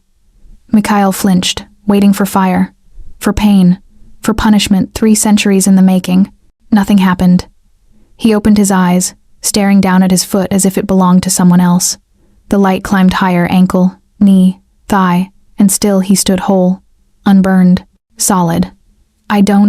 His voice broke. I don't understand. The curse broke, Elena thought. You broke it. We broke it together. Sunlight reached his chest, climbed his throat, illuminated his face.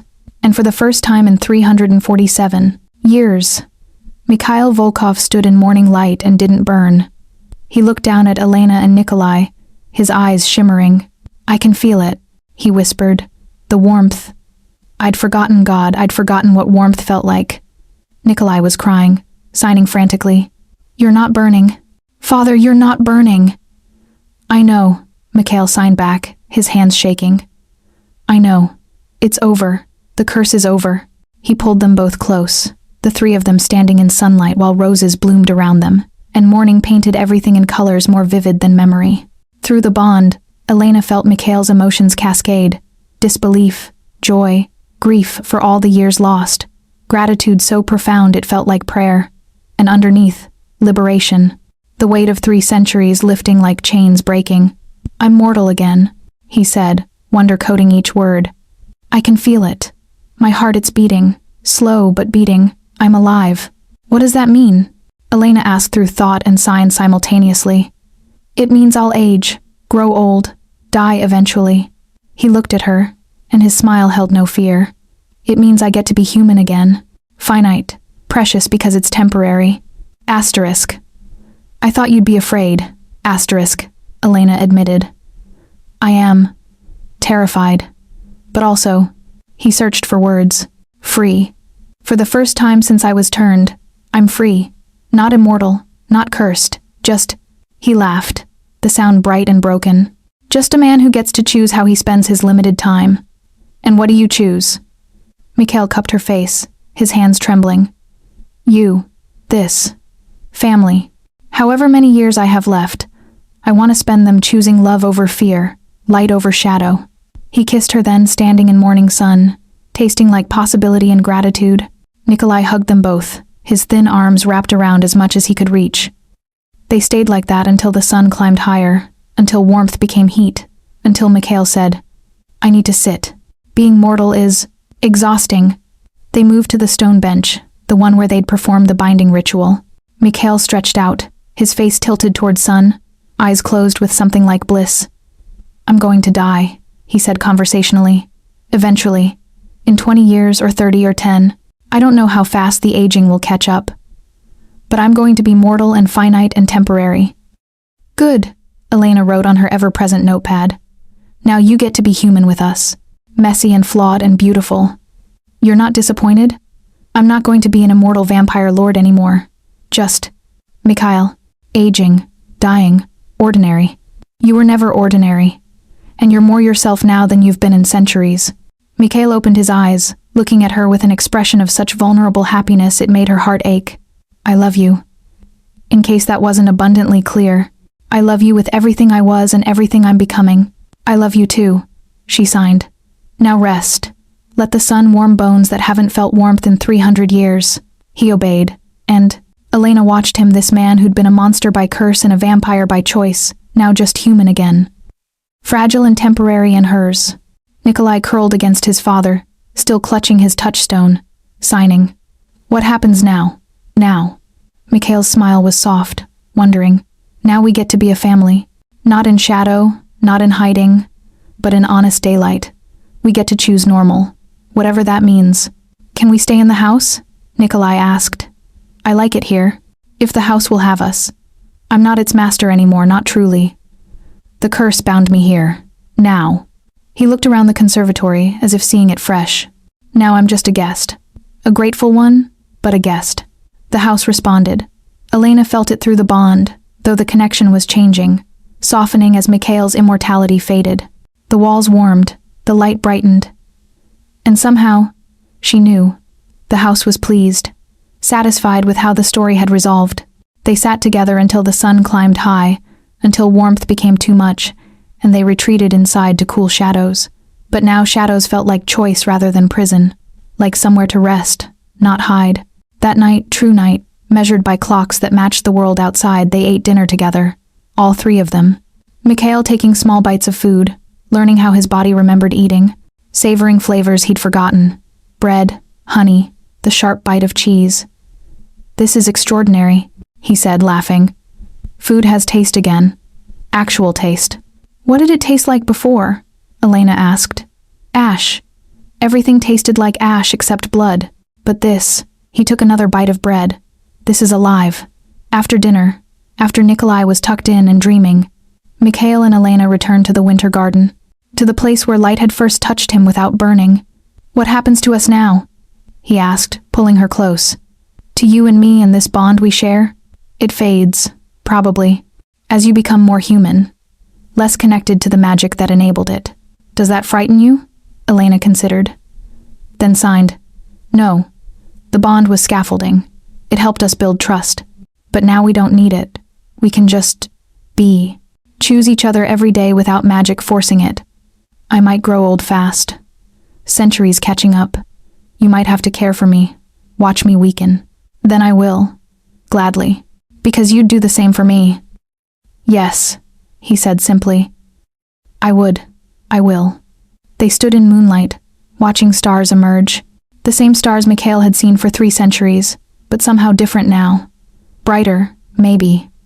Or perhaps he was finally able to see them clearly. Thank you, he whispered.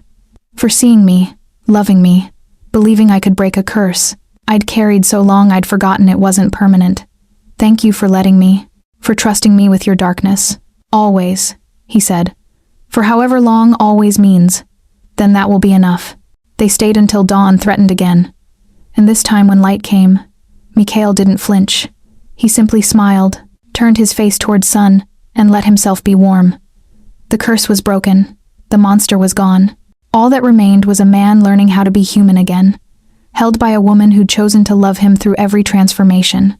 And in the space between heartbeats, where curses had lived and grown, only peace remained. One final choice made. Love chosen freely every day, forever or close enough. They had 3 months of peace, 3 months of learning to be a family without the curse's shadow. Mikhail aged slowly, lines appearing at the corners of his eyes, gray threading through dark hair. He marveled at it, the small deteriorations that meant alive. Elena watched him discover mortality's pleasures, true sleep, dreams, the way coffee tasted at dawn. Nikolai thrived. Without the constant moving, the fear, he blossomed attending school online, making friends in sign language forums, building increasingly elaborate structures that Mikhail photographed with pride. The house settled around them, less sentient without the curse's magic, but still protective, still home. Then the letter arrived. Elena found it on the doorstep one morning, sealed with red wax and marked with a symbol that made Mikhail's face go ashen. A crown of thorns wrapped around a crescent moon. The coven, he said quietly. The old families. They've called tribunal. For what? For breaking the curse without permission. For binding myself to a mortal. For... He paused. For surviving when they'd decided I should die. Elena's blood ran cold. Can they hurt you now? You're mortal. The old laws shouldn't apply. The old laws apply to anyone with vampire blood, curse or no curse. Mikhail's hands clenched the letter. They're summoning me to answer for my crimes. The massacre 3 centuries ago. The use of forbidden magic. His voice caught. They're calling Nikolai as witness. They want to determine if he's contaminated. If he needs to be... contained. No. Elena's hands moved sharply. Absolutely not. He's a child. He's my child. That makes him leverage. Mikhail's jaw set. I won't let them near him. I'll go alone. Face them myself. And if they kill you, then you'll raise Nikolai. You'll keep him safe. Give him the life I couldn't. He touched her face, thumb tracing her cheekbone. You'll survive this. Both of you. No, we're not doing this. Not playing noble sacrifice. Elena, we're going with you. All of us. We're stronger together. It's too dangerous. Then we'll be dangerous together. She grabbed the letter, scanning its contents. When is this tribunal? 3 days. At the old coven house in the Carpathians. He took the letter back. It's a trap, obviously. They'll use it to eliminate me completely. Make an example. Then we spring the trap first. We go with a plan. Mikhail studied her face, and something shifted in his expression, hope, mixed with terror. What kind of plan? Elena pulled out her notepad and wrote quickly. You broke the curse through. Mercy and love. You're proof it works. What if we make them see that? What if we show them there's another way? The covens don't care about mercy. They care about power, control. Then we make them care. We testify. Show them what love did. Show them Nikolai living proof that vampires can build rather than destroy. They'll never listen. Maybe, but they might witness. And sometimes witnessing is enough to plant a seed. They prepared carefully. Mikhail contacted old allies vampires who'd broken from the covens, who'd chosen different paths. Elena researched vampire law, such as it was, through dusty books in House Volkov's library. Nikolai practiced his testimony in sign, his hands steady despite his fear. The night before they left, Elena found Mikhail in his studio, painting. Not memories this time, but futures potential tomorrows rendered in colors that suggested hope. "You're painting what you want," she observed. "I'm painting what I'm afraid to lose." He set down the brush. "You. Nikolai. This life we've built. I keep thinking if the tribunal goes wrong, at least I'll have captured this. Proof it existed." Elena took his paint-stained hands. "It will still exist. We're not dying tomorrow. You don't know that." "No, but I choose to believe it anyway. That's what faith is." Through the fading bond, weaker now, but still present, she felt his fear, his love, the way they'd tangled until they were the same thing. "If something happens to me," he said quietly, "the house will be yours. Both of you. It's bound to me by blood, and I've prepared documents. Mortal documents. They'll recognize you as my wife, Nikolai's guardian." "Wife?" "In everything but ceremony. Unless," he pulled back, suddenly uncertain. "Unless you'd want the ceremony. I know it's archaic, but I'm 300 years old. Some habits die hard." Elena smiled and signed. "Ask me properly first." Mikhail dropped to one knee, and despite everything, the fear, the danger, the tribunal waiting, he was grinning. "Elena Marsh, would you do me the extraordinary honor of becoming my wife?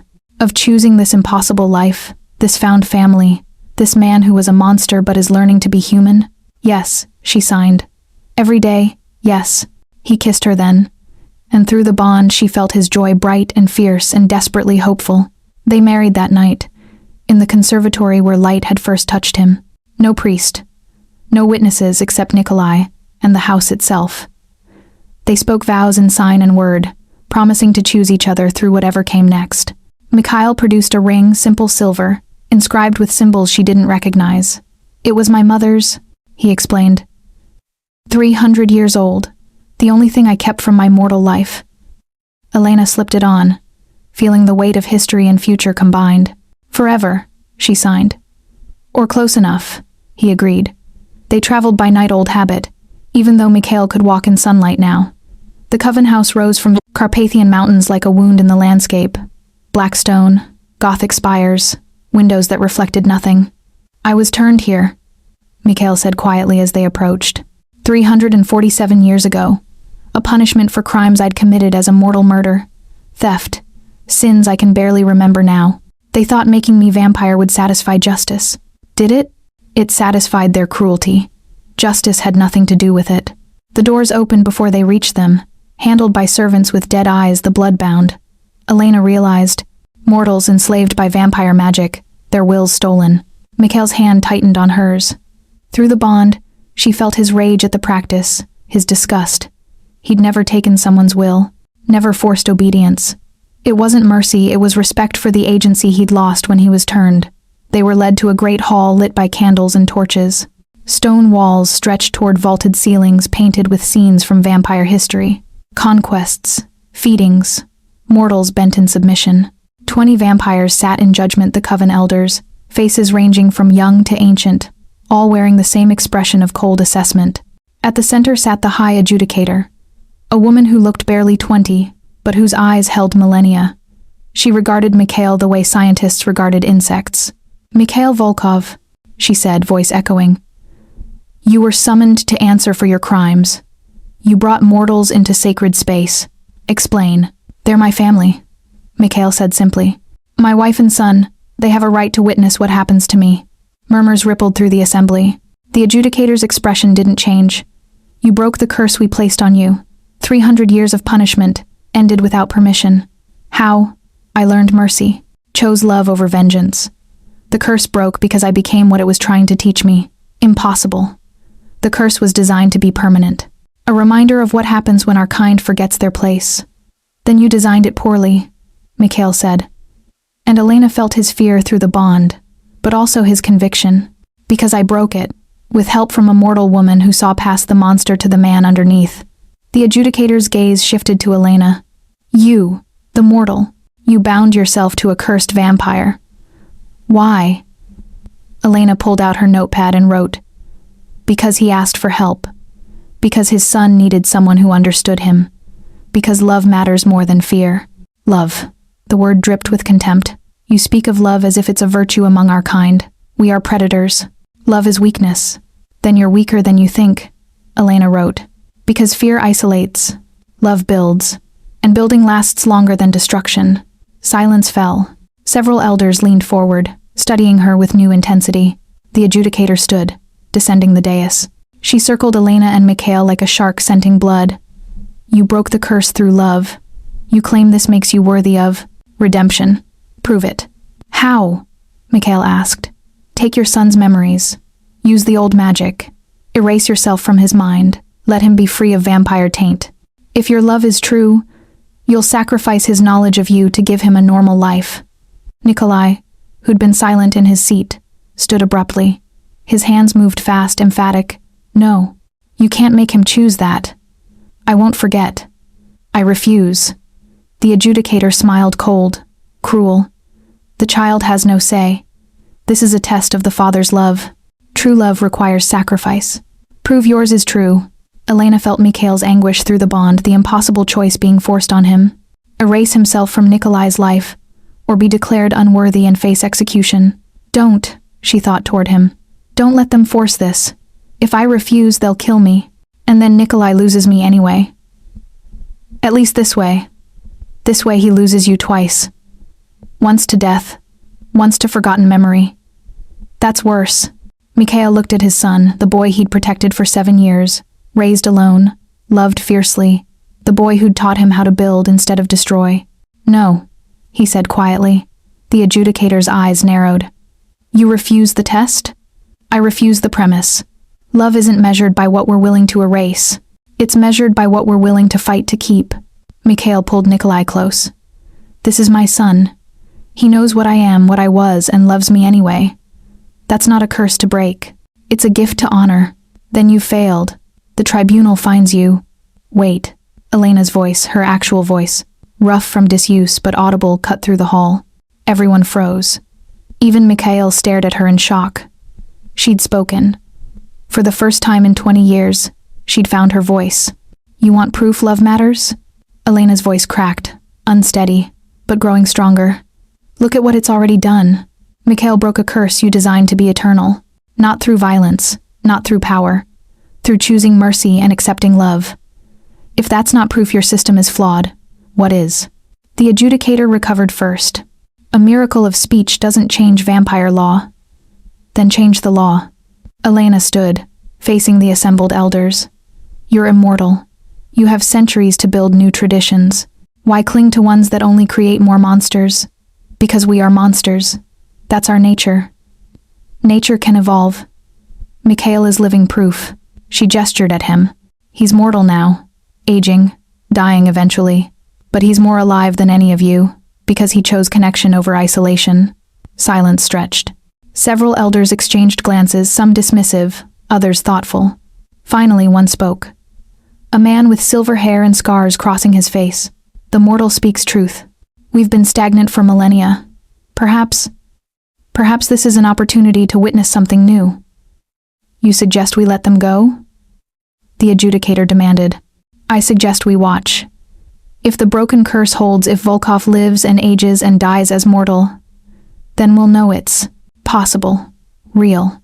And if it fails, he shrugged, then we were right all along. Debate erupted.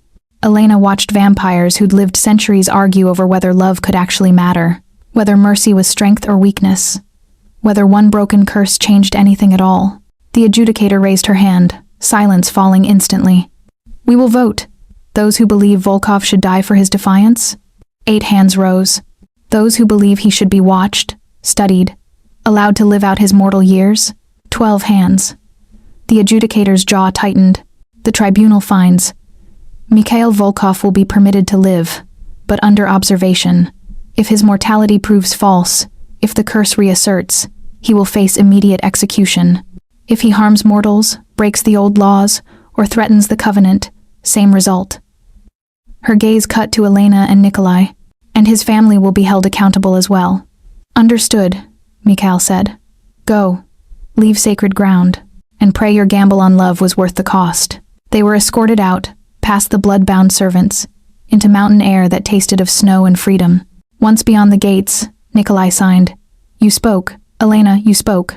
She knelt, signing back even as she used her voice. I had to. For your father. For us. How? Mikhail asked, wonder in his voice. 20 years. Fear stole it. Love gave it back. Elena smiled, her throat aching but her heart light. Turns out I just needed something worth speaking for. Mikhail pulled them both close, the three of them standing in moonlight, while mountains rose around them like witnesses. We survived, he whispered. We actually survived. More than that, Elena said, her voice still rough but steady. We're free. All of us. Free to build whatever comes next. Through the bond faint now, almost gone, she felt his hope. His love. His gratitude for the impossible gift of second chances. They went home to House Volkov as the sun rose, painting mountains in gold and rose. And for the first time in 300 years, a former vampire walked into dawn with his family beside him and felt nothing but joy. The curse was broken. The tribunal was survived. All that remained was really living every precious mortal day they were given. And they would, together, one choice at a time. 5 years passed like water through open hands, quick, precious, impossible to hold. Mikhail aged faster than normal mortals, centuries catching up in compressed time. Gray spread through his hair until it shone silver. Lines deepened around his eyes and mouth laugh lines. Elena called them, earned through joy rather than sorrow. His hands, once impossibly steady, developed a slight tremor. He was 42 in appearance now, though only 5 mortal years had passed. The doctors, human doctors who knew nothing of curses, said his condition was unique. Accelerated aging, cause unknown. They gave him 10 years, maybe 15. Mikhail said he'd take whatever he was given, and be grateful. Nikolai turned 12, tall and gangly, his quiet confidence growing. He'd published his first book, a visual narrative told entirely through geometric patterns and mathematical proofs, explaining emotions through the language of shapes. It won awards. Mikhail kept every review, even the ones that didn't understand it. Elena found her voice fully now, still preferred signing for intimacy, but spoke when needed. She'd started teaching ASL at the local college, helping other voiceless people find their language. Some nights, students came to House Volkov for lessons, and the old manor rang with laughter and rapid hand movements. The house had changed too, less sentient without the curse's magic, but still protective in small ways. Doors that opened before you reached them, rooms that stayed warm without excessive heating, shadows that felt like comfort rather than threat.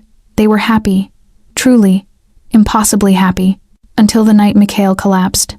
Elena found him in the winter garden, their place, where everything had begun slumped against the stone bench. His breathing came shallow and rapid, skin clammy with sweat. Mikhail, she signed, then remembered her voice. Mikhail, talk to me. What's wrong? My heart, he gasped. It's racing. Can't slow it down. She called emergency services, her hands shaking. Beside her, Nikolai appeared, having heard the commotion. His face went pale, but his hands were steady as he signed. I'll pack his medications. You stay with him. The ambulance seemed to take hours. Elena held Mikhail's hand, feeling his pulse flutter like a trapped bird. The bond was nearly gone now, just a whisper of connection, but she pushed through it. Stay. Please stay. Trying, his thought came back weak. Love you, both of you. Don't you dare say goodbye. This isn't goodbye. His smile was faint. Not goodbye. Just, in case. At the hospital, doctors moved with controlled urgency. Tests revealed what Elena had feared. Mikhail's heart was failing, worn out by accelerated aging. They could stabilize him, but long-term prognosis was poor. How long? She asked, voice steady despite the screaming inside. Months, maybe. With medication and rest. But eventually, the doctor's expression was kind. I'm sorry. His condition is degenerative. There's nothing we can do to stop it. Elena thanked him and went to Mikhail's room. He was awake, looking small in the hospital bed, IV lines snaking from his arms. I heard, he said quietly. Of course you did. She sat beside him, taking his hand, still strong despite everything. Vampire hearing doesn't fully fade. Neither does vampire stubbornness, which is why I'm telling you now. I don't want extraordinary measures. When my time comes, I want to go peacefully. At home, with you and Nikolai. Don't, Elena. Please. We both knew this was coming. The cost of breaking the curse. His thumb traced circles on her palm. I'm not afraid of dying. I'm afraid of wasting whatever time I have left being afraid. She closed her eyes, tears slipping free despite her best efforts. Hey, he said softly. Look at me. She did. His eyes were still the same storm gray, still held centuries of experience compressed into mortal form. I got 5 years, he said. 5 years of being human again. Of waking beside you. Of watching Nikolai grow. Of learning that love matters more than immortality ever did. His voice strengthened. That's more than I deserved. More than I dared hope for. It's not enough. No, but it's ours. Every minute of it.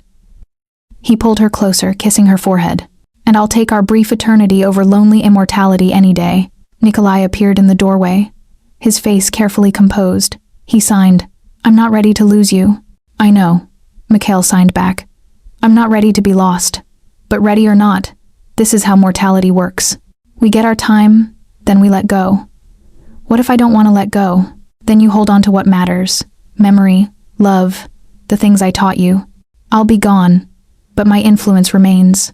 In you, in the way you see the world, in the patterns you find in chaos. Nikolai climbed onto the bed too big for it now, but still needing the comfort of closeness. I don't want you to be a memory, he said aloud, his voice clear. I want you to be here. I want that too. So let's make the time we have left count. All of us. Together. They brought Mikhail home 2 days later. The doctors had stabilized him, but everyone understood. This was palliative care now. Not curative. Making him comfortable. Not curing. House Volkov embraced them like old friends. The temperature stayed perfect without adjustment. The rooms they used most stayed brightest. The stairs seemed less steep, as if the house itself was helping Mikhail navigate its halls. They fell into new rhythms.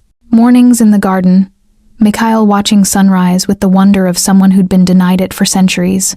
Afternoons with Nikolai, helping him with advanced mathematics and listening to his theories about patterns in prime numbers. Evenings with Elena, reading aloud or simply sitting in comfortable silence, hands intertwined. Some nights, when pain kept Mikhail awake, Elena would sign him stories, tales she invented on the spot about brave vampires who chose mercy, about mortal women who loved monsters, about boys who built worlds from patterns. You're writing our story, he observed one night. Our story deserves writing. Promise me you'll finish it. After. His voice was weak but determined. Promise you'll tell Nikolai everything. How we met, the curse, the bond. All of it. He should know. I promise, she signed. But you'll help. You're not gone yet. Not yet, but soon. The word hung between them like a held breath. 3 months after the collapse, Mikhail had a good day. He woke with more energy than he'd had in weeks, insisted on cooking breakfast, with Elena supervising, ready to catch him if he stumbled, and spent the refik afternoon teaching Nikolai to paint. You have your mother's eyes, he said, guiding his son's brush across canvas. Her gift for seeing beauty in broken things. Did she love you? Nikolai asked. Really love you, even knowing what you were? Yes, completely. Until the weight of loving a monster broke her. Mikhail's voice held old grief. That's why Elena is extraordinary. She loves me and isn't breaking. She's stronger than I deserve. She's exactly what you deserve, Nikolai corrected, then added shyly. You're both what I deserve. A family that sees me. Mikhail set down his brush and pulled his son close.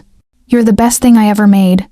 Curse or no curse, monster or man, you made everything worthwhile. That evening, as sun set over the gardens, Mikhail asked Elena to dance. There's no music, she protested. Then make some. Sing. I don't sing. You do now. You found your voice, remember? Use it. So Elena sang halting and off-key, a lullaby her mother used to hum while Mikhail held her close, and they swayed in the conservatory where their story had truly begun. Thank you, he whispered as the last notes faded. For seeing me. For staying. For teaching me that love is braver than immortality. Thank you for letting me. Elena rested her head against his chest, hearing his heart slow now, laboring, but still beating. For choosing me back. They stayed like that until stars emerged and cold drove them inside. That night, Mikhail fell asleep in their bed with Elena beside him and didn't wake. The funeral was small. Just Elena, Nikolai, and a handful of people who'd known Mikhail in his final year's neighbors, students from Elena's ASL classes, the doctor who'd treated him with such kindness, They buried him in the garden, beneath the roses that bloomed impossible colors. His headstone was simple. Mikhail Volkov. Loved fiercely. Chose mercy. Found peace. 1,657 to 1,705. 2025 to 2030. 2 lifetimes, bridged by a curse, and broken by love. Elena stood at the grave long after others left. Nikolai beside her. Neither spoke. Words felt inadequate. Finally, the boy signed. "Do you think he's at peace?" "Yes," Elena signed back. "He died human, free, loved. That's all he wanted. I miss him." "I know. I miss him too." They stood together while sunset painted the sky in colors that reminded Elena of Mikhail's paintings, bold and beautiful and honest. That night, alone in the bed they'd shared, Elena felt the bond's final whisper fade. The last connection severed, leaving her truly alone for the first time in 5 years, but not empty. Never empty. Because Mikhail had been right. Love didn't end with death. It transformed, becoming memory and influence, and the way she'd choose to live, every day forward, with mercy, with openness, with the courage to see monsters and find the men underneath. Epilogue. 20 years later, Elena stood in the conservatory at dawn, watching light paint roses gold. She was 52 now, her hair threading silver like Mikhail's had. Nikolai was 32, teaching mathematics at university, married to a kind man who understood his need for patterns and quiet. House Volkov had stayed in the family. Elena still taught ASL there, still hosted students who needed to learn the language of hands. The house was full of life and laughter, everything Mikhail had wanted, but never quite believed possible. She'd written their story, just as she'd promised. Published it under a pseudonym, calling it fiction even though every word was true. Readers called it the most realistic vampire romance they'd ever read. If only they knew. Elena pulled out the ring Mikhail had given her, simple silver, worn smooth by decades of wearing. She kissed it once, then slipped it back on. "Good morning," she said aloud, though no one was there to hear. "The roses are blooming again. You'd love them." Sunlight crept across marble floors, climbing toward where she stood, and for just a moment, one impossible, precious moment, Elena could have sworn she felt a presence beside her, warm and solid and familiar. "I love you," she thought toward empty air, and somewhere in the space between heartbeats, where curses had lived and broken, a voice that sounded like home whispered back, "Always, in every language, forever, or close enough." Elena smiled, turned her face toward sun, and let herself be warm. The curse was long broken. The monster was long gone. All that remained was love, chosen freely, lived fully, remembered eternally. And in the end, that was more than enough.